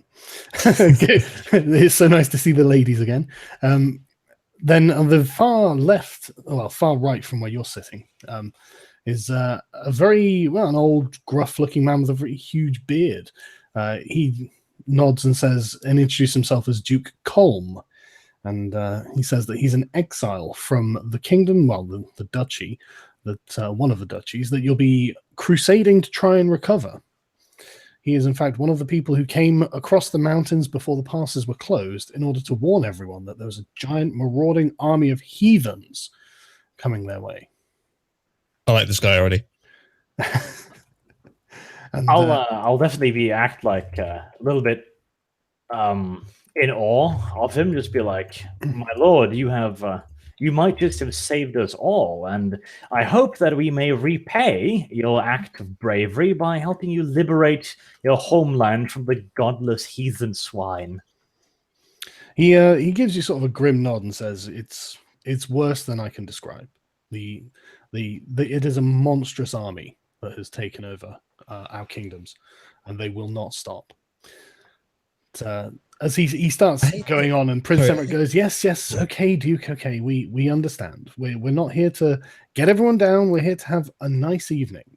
And then he points to the man sat directly opposed to him, and this man is probably the largest human being you have ever seen. He is like the mountain from Game of Thrones, and he's got scars on his face. He's got an incredibly grim look about him. And the prince says, "You may be familiar with Grandmaster Braden of the Penitent Knights." And Braden just kind of gives you a nod, a salute.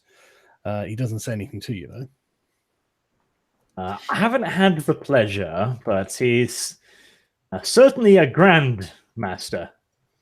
He certainly is. He is just a mountain. And he speaks in this deep rumbling voice and says, just greetings. I can't even try and do the voice.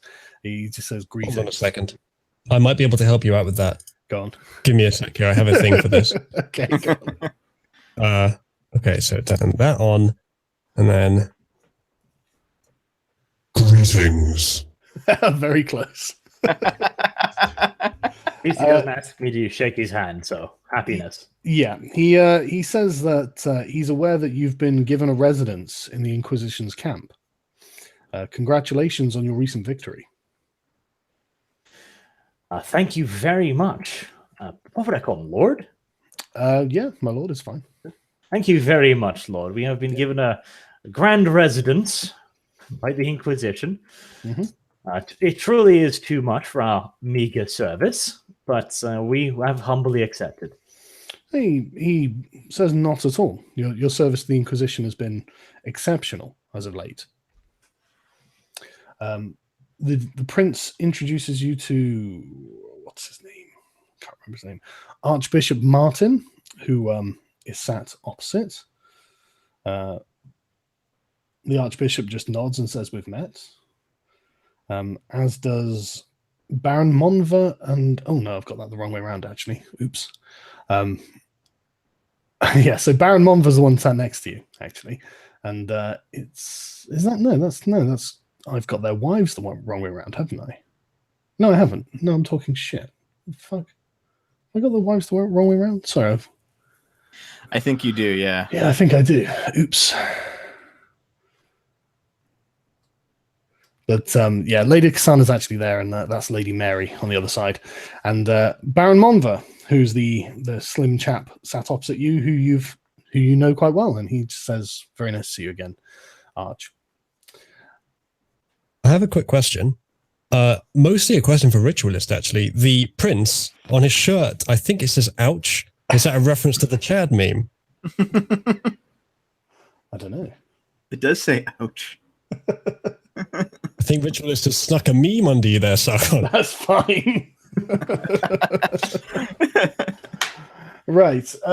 Yeah, and the prince looks very happy that he says that he's expecting other people to arrive, but will get on with the meal since it is apparently done. And peasants come in and start bringing you in.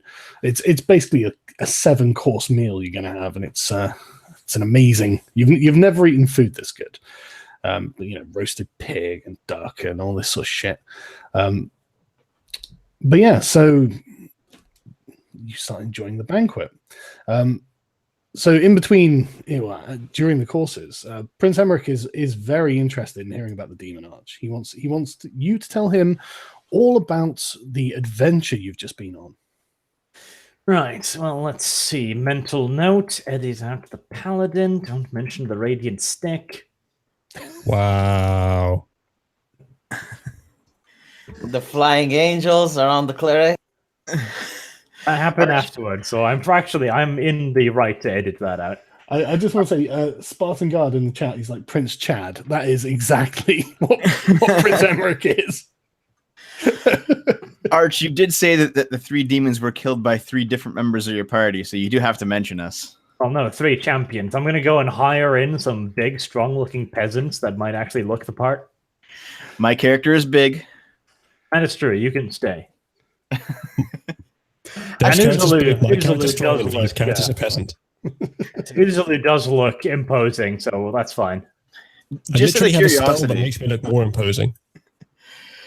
just out of curiosity, what's the size differential between my character and Braden? You're fatter than he is, but he must be about 6'5". I think I started at 6'3", so we're pretty close. Yeah, I'm just fat and he's muscle. Yeah, he looks like a brick shithouse. That's an English colloquialism that means huge, muscular. Eating contest coming soon. Basically, yeah. He looks like he probably does eat a lot. Can someone do a meme of Arch being of the prince being the Chad and Arch being the virgin around this table? Now you're definitely not getting any. Ritualist? Virgin Lord Chad Prince. Hold on, I'm typing it to Ritualist right now. Hold on. Oh, he'll hear us. Yeah, he will. Yeah. In the meantime, Arch, what are you going to tell him about your adventure? Well, I'll start out by telling him how horrifying the demon was, how it could turn itself invisible and use this horrible heretical power to attack us whilst we were fighting its underlings. Right. Well, he almost spits in disgust. He can hardly believe the demon wasn't like a massive physical threat. He says that in my imagination, I saw the demons being 10 feet tall and tearing up trees. Ah, that was because the shadow was merely the demon's very shadow. Once it materialized itself, it took a swing at me while I was unprepared, as it was invisible. It tore a chunk out of my guts and ringmail. Have I got scars? I want to roll up my fucking shirt. Have scars. There you go. I'll bare my bottom to him then. With the scars on your ass? It sounds better that way. I don't think they were. I think they were on your chest. Fine, chest, bottom. I could set it up so you get scars on your ass if you want. I'm sure you could. I probably could, yeah. Some kind of demonic human centipede. But yeah, the prince is very impressed, and he wants to know about the underlings. Describe them to him. Yes, my manservant and what should Uzulu be? Camp follower? Wait, what do you mean by camp? I think you're the camp one here, Arch. I love how Arch is setting this up. Go on. Well, the first is a holy man from a distant, exotic land, black as coal and fat as 7 oxes.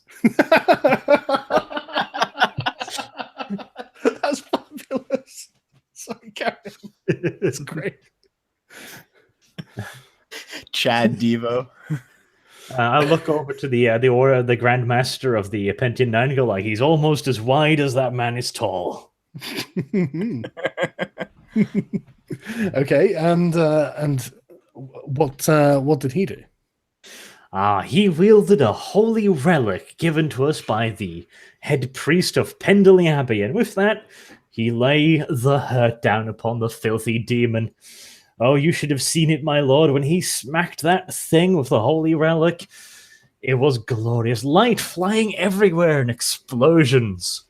The prince is positively loving this story, and he just cheers and goes, bravo, and then he raises his glass and guzzles the whole thing, or cup, and guzzles the whole thing, and demands a peasant lady bring him more, which she does.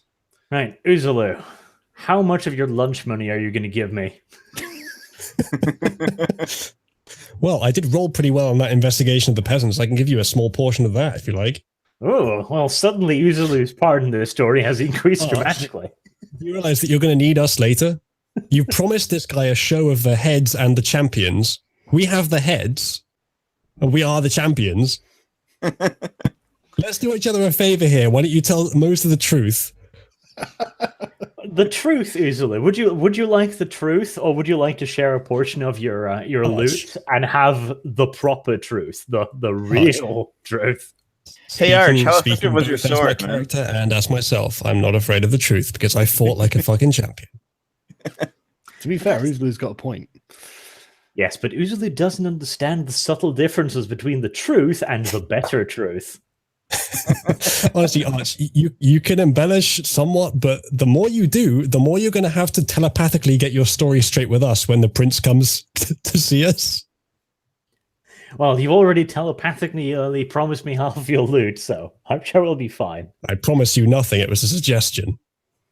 A suggestion I take you up on happily. Hey, V. All right, I've decided against it. Yeah.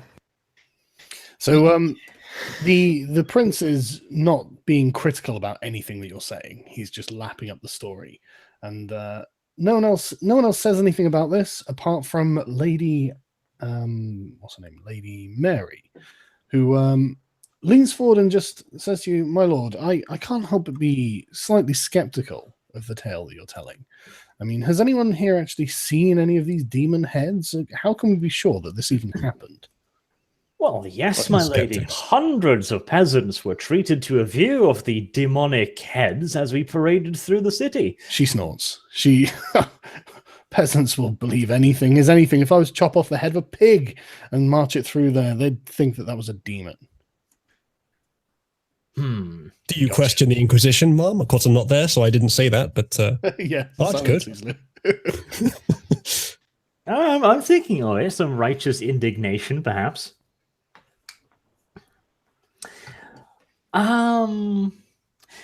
Yeah, I'll actually use a version of that.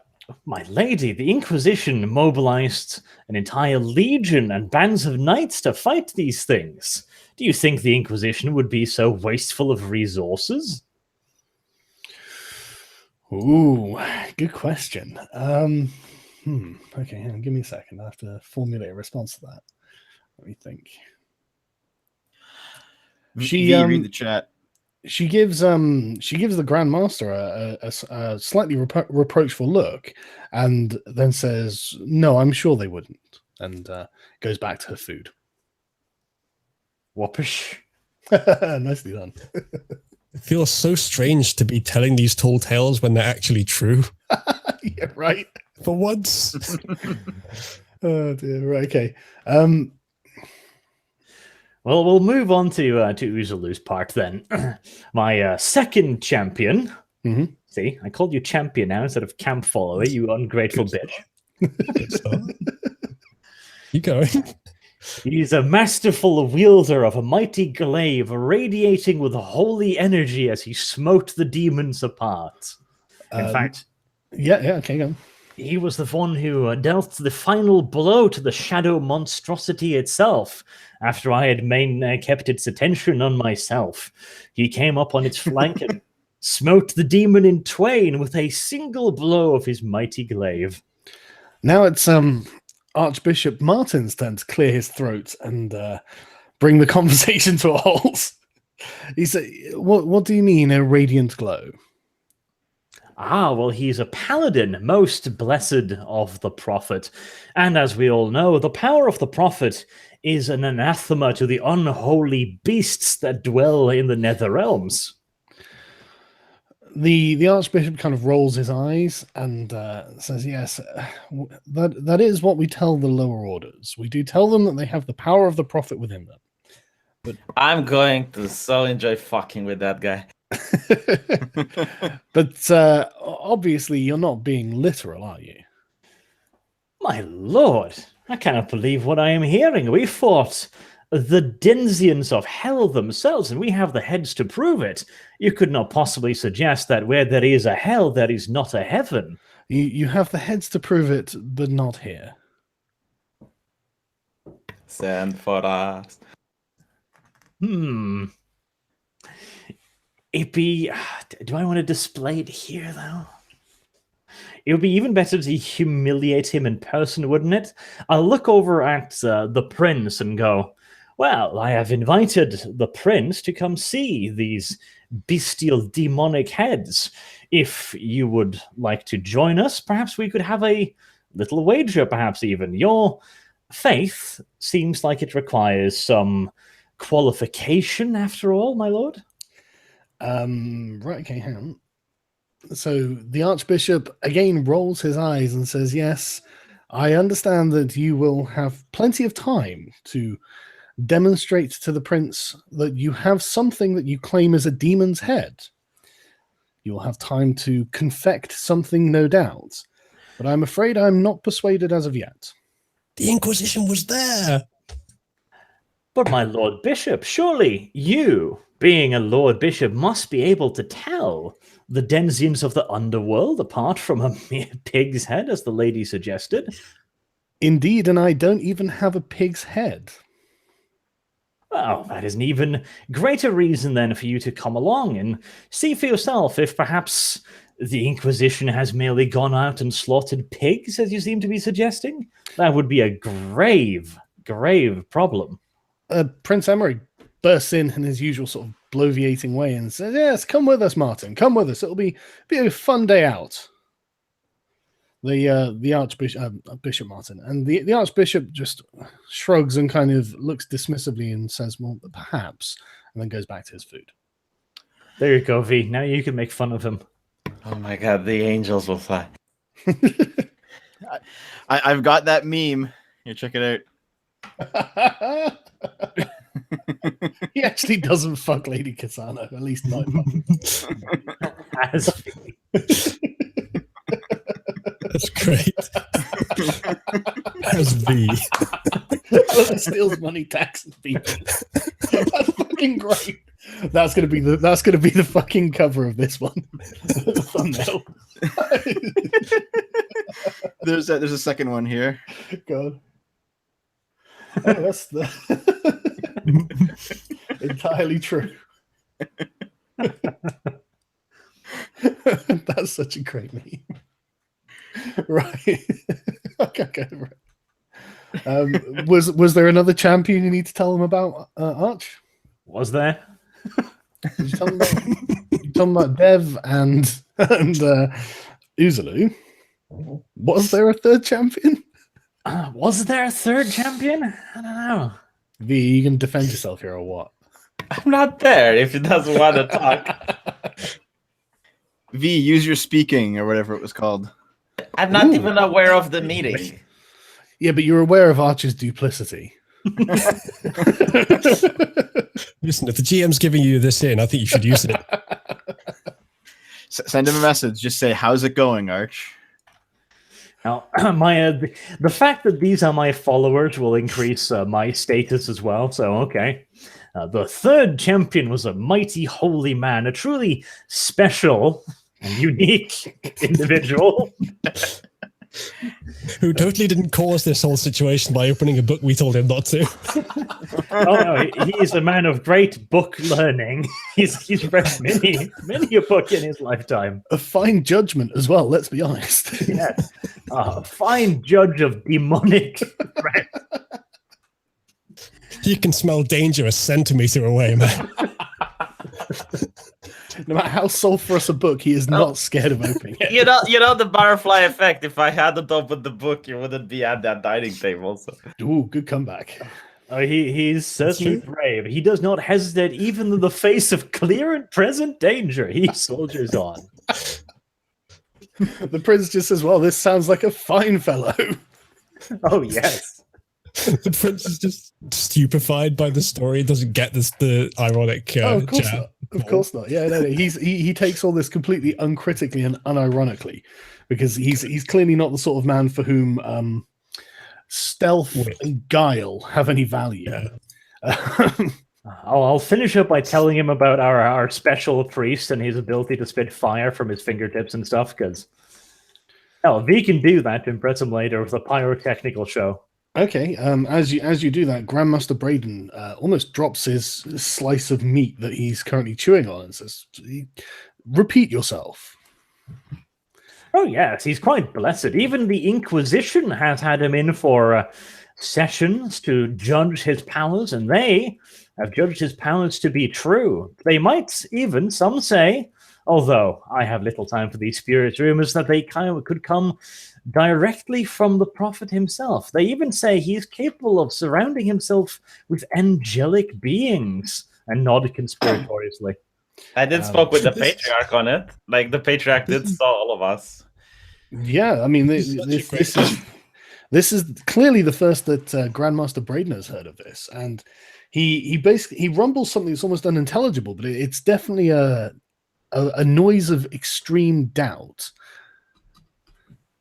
This is actually a really accidentally great tactic, making them all doubt you, and like they're going to be wrong in the end. Yes. And all we had to do was give them high tails from doubt, and then you're going to gain favor with the prince, and they'll lose some. Like, oh yes, my lord, Lord Bishop, I understand. Grandmaster. Grandmaster. Fuck him. I was dubious of many of these tales myself, especially on such a special individual. But having fought side by side with him, I can attest personally that he is capable of these things and many things else. Occasionally healing us. Yes. He's even had occasion to heal me once. And increase your charisma thrice. I love how this is turning into just a roast. A roast and a feast. Yeah, the Grandmaster says, I would require an invite to this expedition to see the demon's heads myself. Oh, most certainly. Well, before you get to say that, Prince Emmerich says most certainly for you. But that son of a bitch. Archbishop Martin raised his voice again and says, I can believe one man touched by the divine has come to us, because this is, after all, a holy crusade. We are going to be liberating our fellow Erothian brethren from the clutches of the most evil heresy imaginable. But two, and perhaps more, I will need to see a demonstration of these powers myself. I will also require an invite. Of course, it shall be arranged. I am sure that my champions and the special one will relish the opportunity.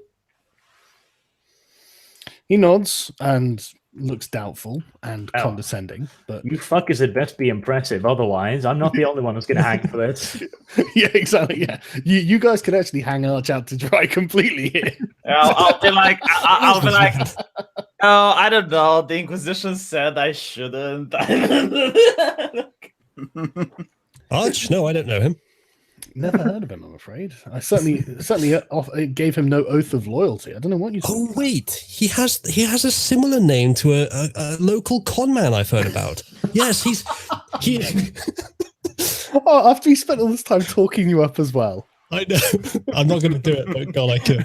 Yeah. It is within your power to do this, but right as the were you talking about making me pay you there, Arch? Wow, this particular guillotine swings both ways, Mister. I fucked up looking for the witch in the forest. Anyway, as the meal goes on and you get more and interesting courses, the prince turns the matter to the crusade itself. And they start discussing amongst themselves things that you don't really know much about. The general gist is that the crusade is almost assembled. They are currently waiting for King Alphonse the Mad to arrive with his host, and King Jayan of Asan, who's coming from the far north. In the geography in this world is that you're in the southern hemisphere, and so going north makes it hotter. So he's an Arabic-looking man. I would just like to point out the beauty of this. Like most D&D adventuring companions, they have love, trust, and friendship. We have mutually assured destruction and blackmail. Yeah. Extreme self-interest. We get involved with powerful people for the power, but then we also risk the power coming down on top of us. It's incredibly Machiavellian in that way, yes. But yes, the crusade is very nearly ready to depart. It's expected that King Alphonse the Mad will arrive first because he's closer than King Jayan. But once they arrive, the crusade should be complete. The navy has been arranged. It's been sent by various seafaring Erothian kingdoms in lieu of an army. And they are looking forward they think it'll take about a month for them to finally arrive. But everything seems to have been assembled. There's tons of food and fresh water that's been put on the ships and whatnot. And everything's gone remarkably well leading up to this. The most dramatic thing really has been the demonic infestation itself. I have a question, Simon. This king, is he the father of this Prince Emmerich? No, neither one of these are. Oh, okay. Because I was thinking this prince has blonde hair. Perhaps the king is a certain analogy to a human character who is known for being a mad, great leader. It's not a Pierre Trudeau's wife's son situation, if that's what you're asking. I was asking if he was Trump. Did anyone notice Arch's signet? Might as well have Trump as the king. I'll bring up the signet ring in a moment, just before we finish up. Right, okay, so they continue on, and Prince Emmerich asks New art. No. Oh, I really have. Sorry, do you have a thing from Ritualist? Yeah, Dev, get it up. Is the latest. He didn't link it to me. He hasn't linked it yet. Give it a few seconds. All right. What is his Twitter refreshing every 30 seconds. Okay. Yeah, I have the old one, but yeah, I'll check out his Twitter. Give me a second. Okay. In the meantime, Prince Emmerich says that he's been sending out scouts to sail out to around the coastline, because the area you're planning to go to is frankly unexplored, not well explored. Sorry, do you have a go for it? I have it.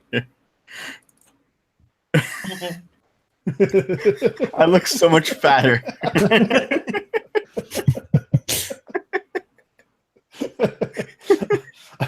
I love the way he's drawing Prince Chad as well as Crane. It's exactly how I was picturing him.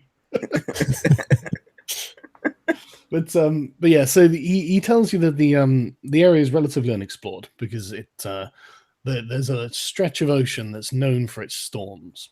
And beyond that, it's almost like the islands from the Odyssey. Yeah. Basically, it's known that there are lots of islands over there. And because they're not well traveled, there are many rumors about what's on the islands, but very little in the way of actual information. And he turns to Arch and says, "How do you feel about a bit of seafaring?" Oh, my lord, my heritage is that of a seafaring people. I find nothing more reassuring than a nice solid pair of planks underneath my legs.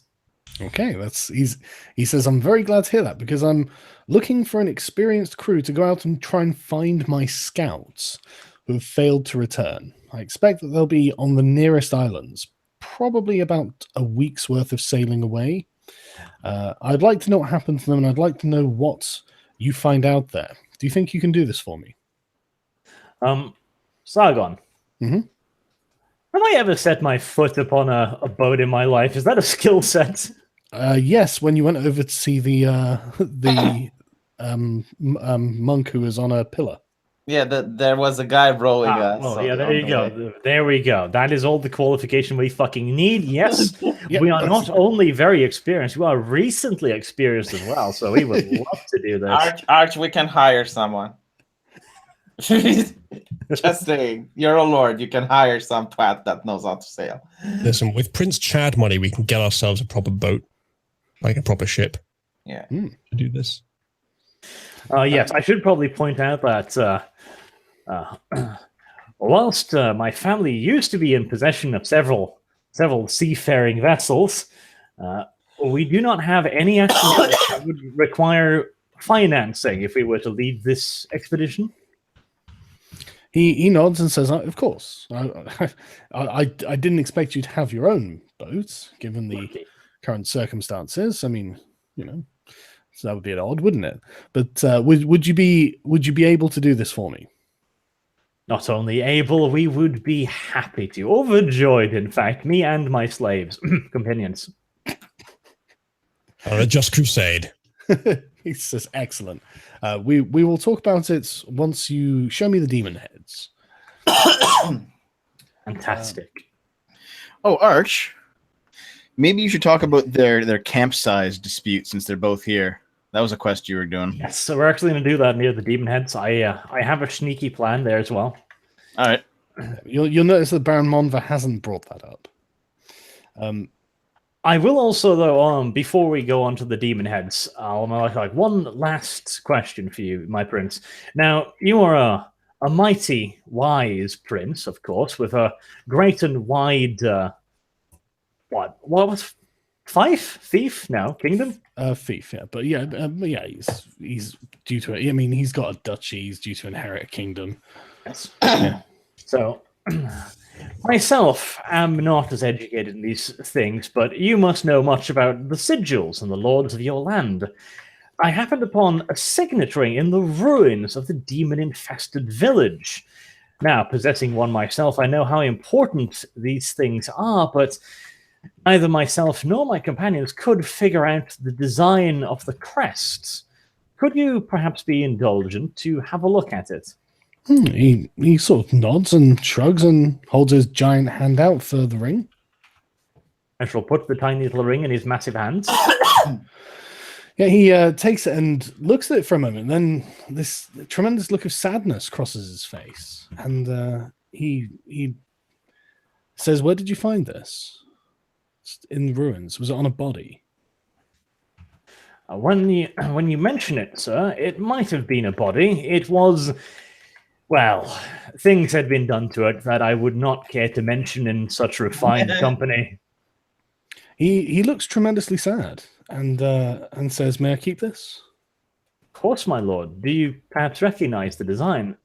He says, "Yes, it was the ring of a childhood friend of mine." I look as heartfelt as my soulless little heart can try and pretend the emotion and be like, "Oh my lord, I'm so sorry. Of course you may keep it." Yeah, after a moment it passes, and he says, "Thank you," and puts it in a pocket of his.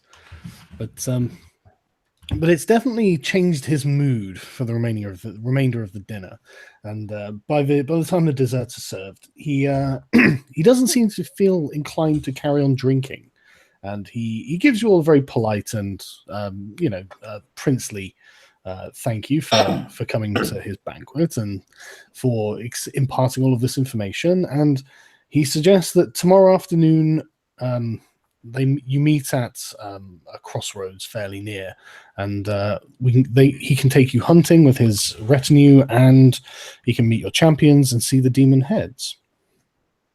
I'll bow and thank him very much for the invitation and the great feast, and say that we will meet him there at the time. You should afford that ring. Jesus Christ, probably would have killed you. But right, okay. Good job. I take it you're heading back to the tent? Yes. You bringing everyone with you? No, he's on your own. They're coming tomorrow. Okay. Well, give me time to brief you all on how much we're going to lie to them, too. Okay. Well, you arrive back at the Inquisition camp, obviously. And you're represented by the party icon that's in the tent. All right, gather around, children. Story time. What transpired, my lord? Well, as it so happens, Devo, could we shove some pillows up under that dress of yours?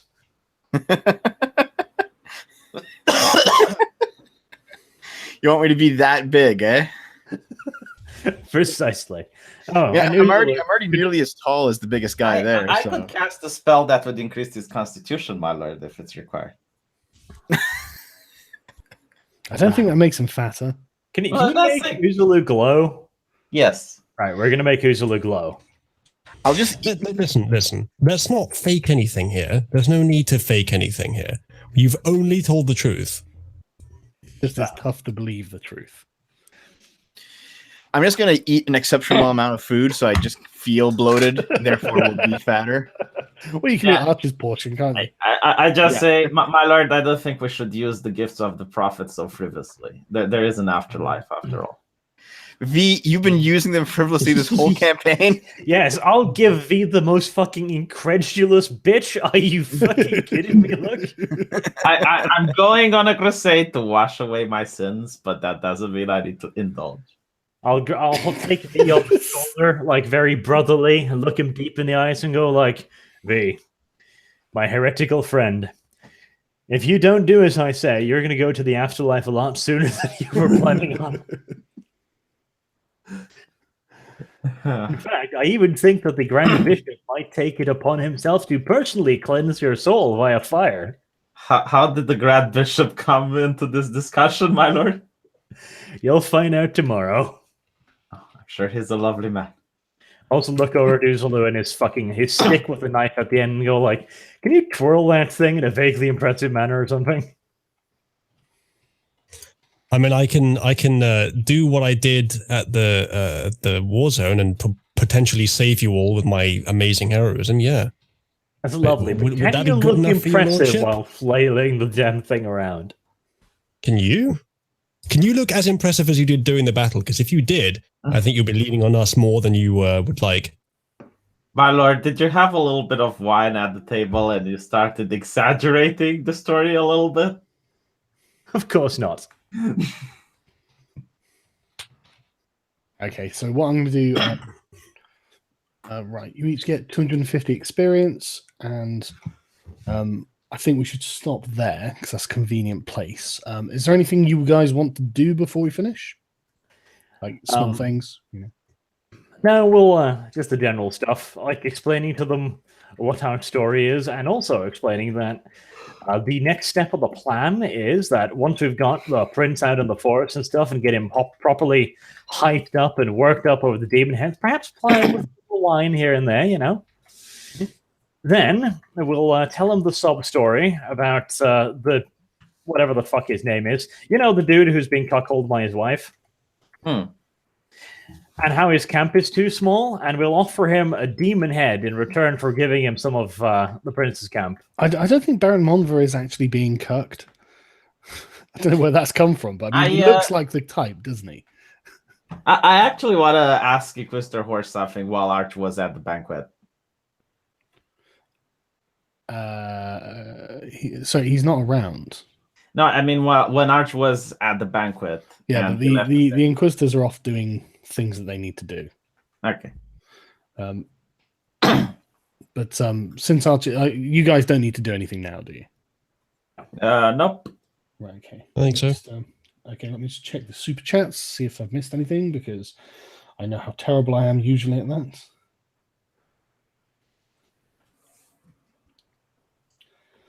Yo team, I'm a student at the Georgia Institute of Technology and Ethics class. We're about to debate the ethics of feminism. Oh, dude, that's a very interesting question. Advice, reading, watch this in order to prepare the professor of an SJW. Guys, what would you suggest? I did give a response in chat. I said, define your terms, don't let them define you into immorality. Yeah, that's a good shout. If you're going to say that you disagree with feminism, don't let them say, so you disagree with women's equality. Make Hold sure on. you define it first. Give the quote from Bell Hooks that Anita Sarkeesian said.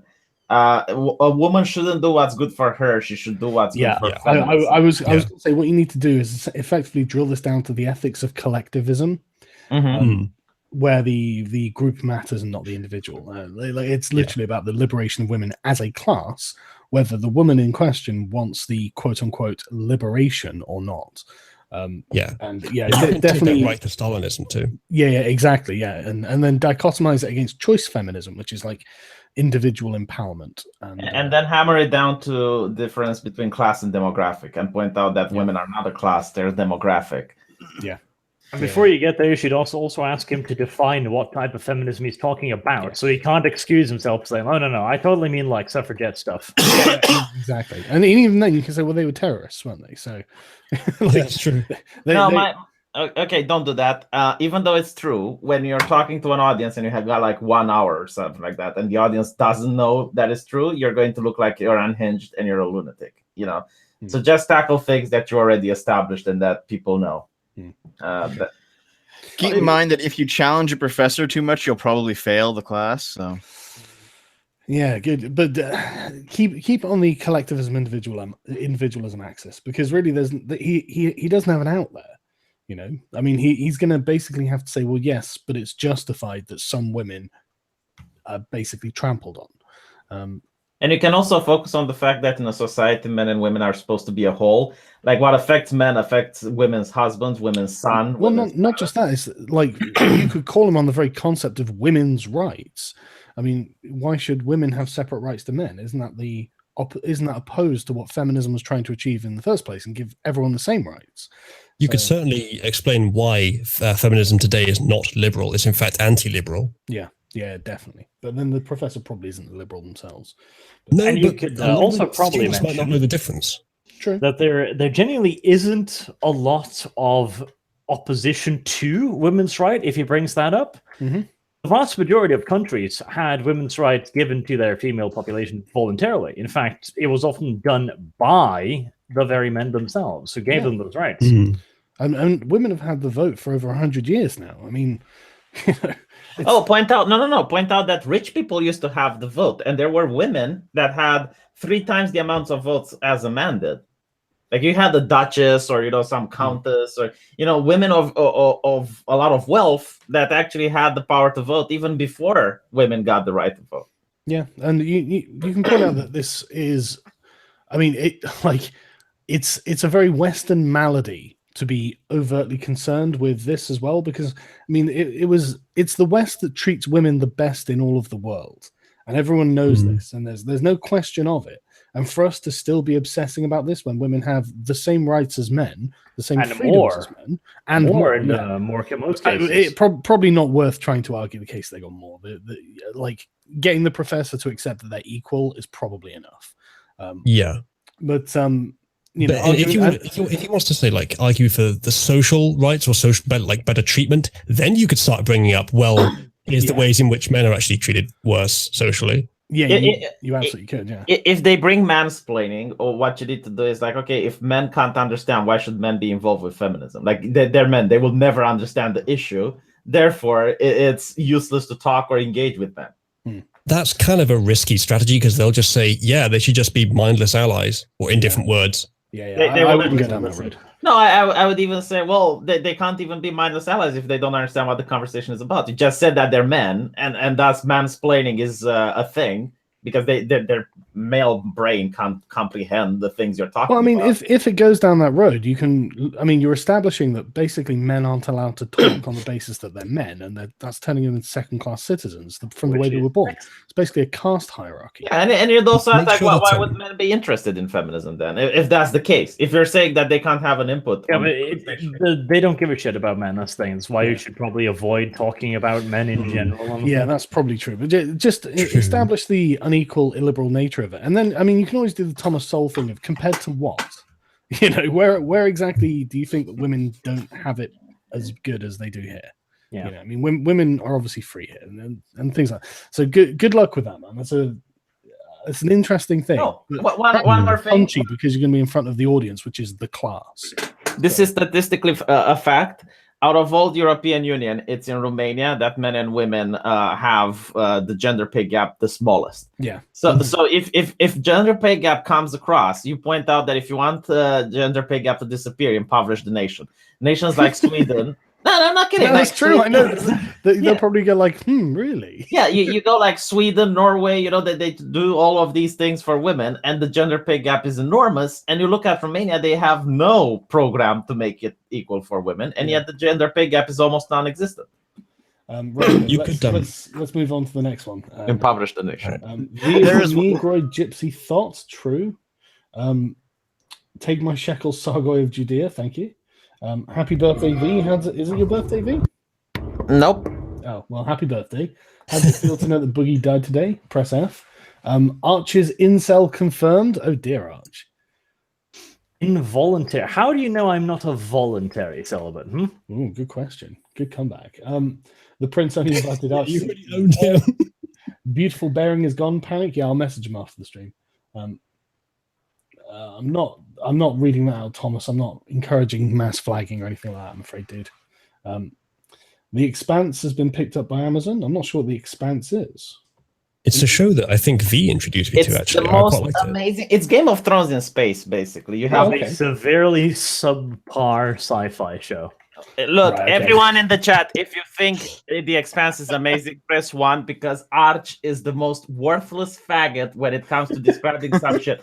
Every single time I try to tell Sargon something cool, Arch is like, no, he's dead. He's Yeah, dead. but to be fair, V, every time I check it out, Arch is right. Huh? Give me one example of a thing you actually Yeah, checked okay. The out. new what was it the new Star Trek thing? Was it? Or was it? What was the new? What was that? Star sci-fi? Trek. Oh, V STD. fucking somehow managed to like that. It's Yeah. terrible. It's fucking awful, V. What, But the, there's one occasion where I agree with V, though. The Expanse is quite good. Right, okay, I'll check it out. the Expanse is amazing, yeah. Warframe and D&D, another great day off. I'm glad to hear it, man. Bishop Stavron gets the chopper too. Oh, definitely. Someone was suggesting that one of us should get a levitate spell so that we can drop him. Yes. Yeah. Hey kid, want some demon heads? A long rest is 8 hours sleep. Yeah, I know. I'll change that back. Fuck it. I would have liked to have extended it, but it's too much work. V is tired because he went on a gypsy campaign, set up camp in a field illegally. That's no. They don't do that in Romania. That's what they do in everyone else's countries. Take the old man to the Inquisition or consult them. He put the Inquisition in danger by his hucksterism at best and attempted to keep a demon on earth at worst. These streams are great. Which old man is he talking about? The Hermit. The dude is Oh. only the false flags of semen. Well, I don't think you can really hold him that responsible. He was just giving you what he thought you needed. It did but- nothing. How did he Ignorance know? is not an excuse. Martin Hold on. Luther How did he know he did King. nothing? I think you're asking the wrong question there. How did he know he did something? Why did he give it to us on the promise it did something? Guess you'd have to ask him. Yeah, I guess we will. guess we will, yeah. Yeah. Martin Luther Kang's Sargon, put your avatar and name settings on small. They weren't mine, they were devs, but he's done. Yeah. Hey Sargon, here's £10. Say Shadow White is a cuckold. You can use that as your ringtone. Whoever Shadow White is. Thanks in advance for doing a solid, my guy. No problem, dude. Take V and sacrifice him at the Sarlacc pit. That's what this quest is. But right, okay, that's it. And don't send any more, please. Wait, before we go, are we still on? Yeah, we're still on. One final art from Ritualist you just sent me. Go in. on then.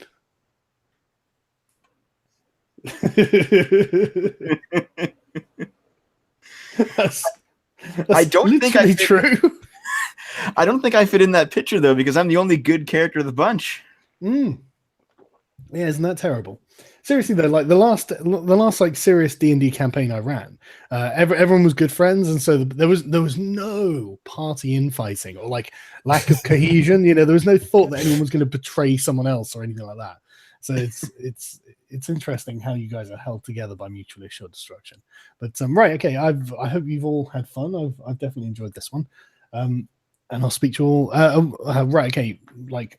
I'm in America next week. So it's not going to be next week. It'll be the week after for me. The week after, I'm in Germany. Are you? Come on.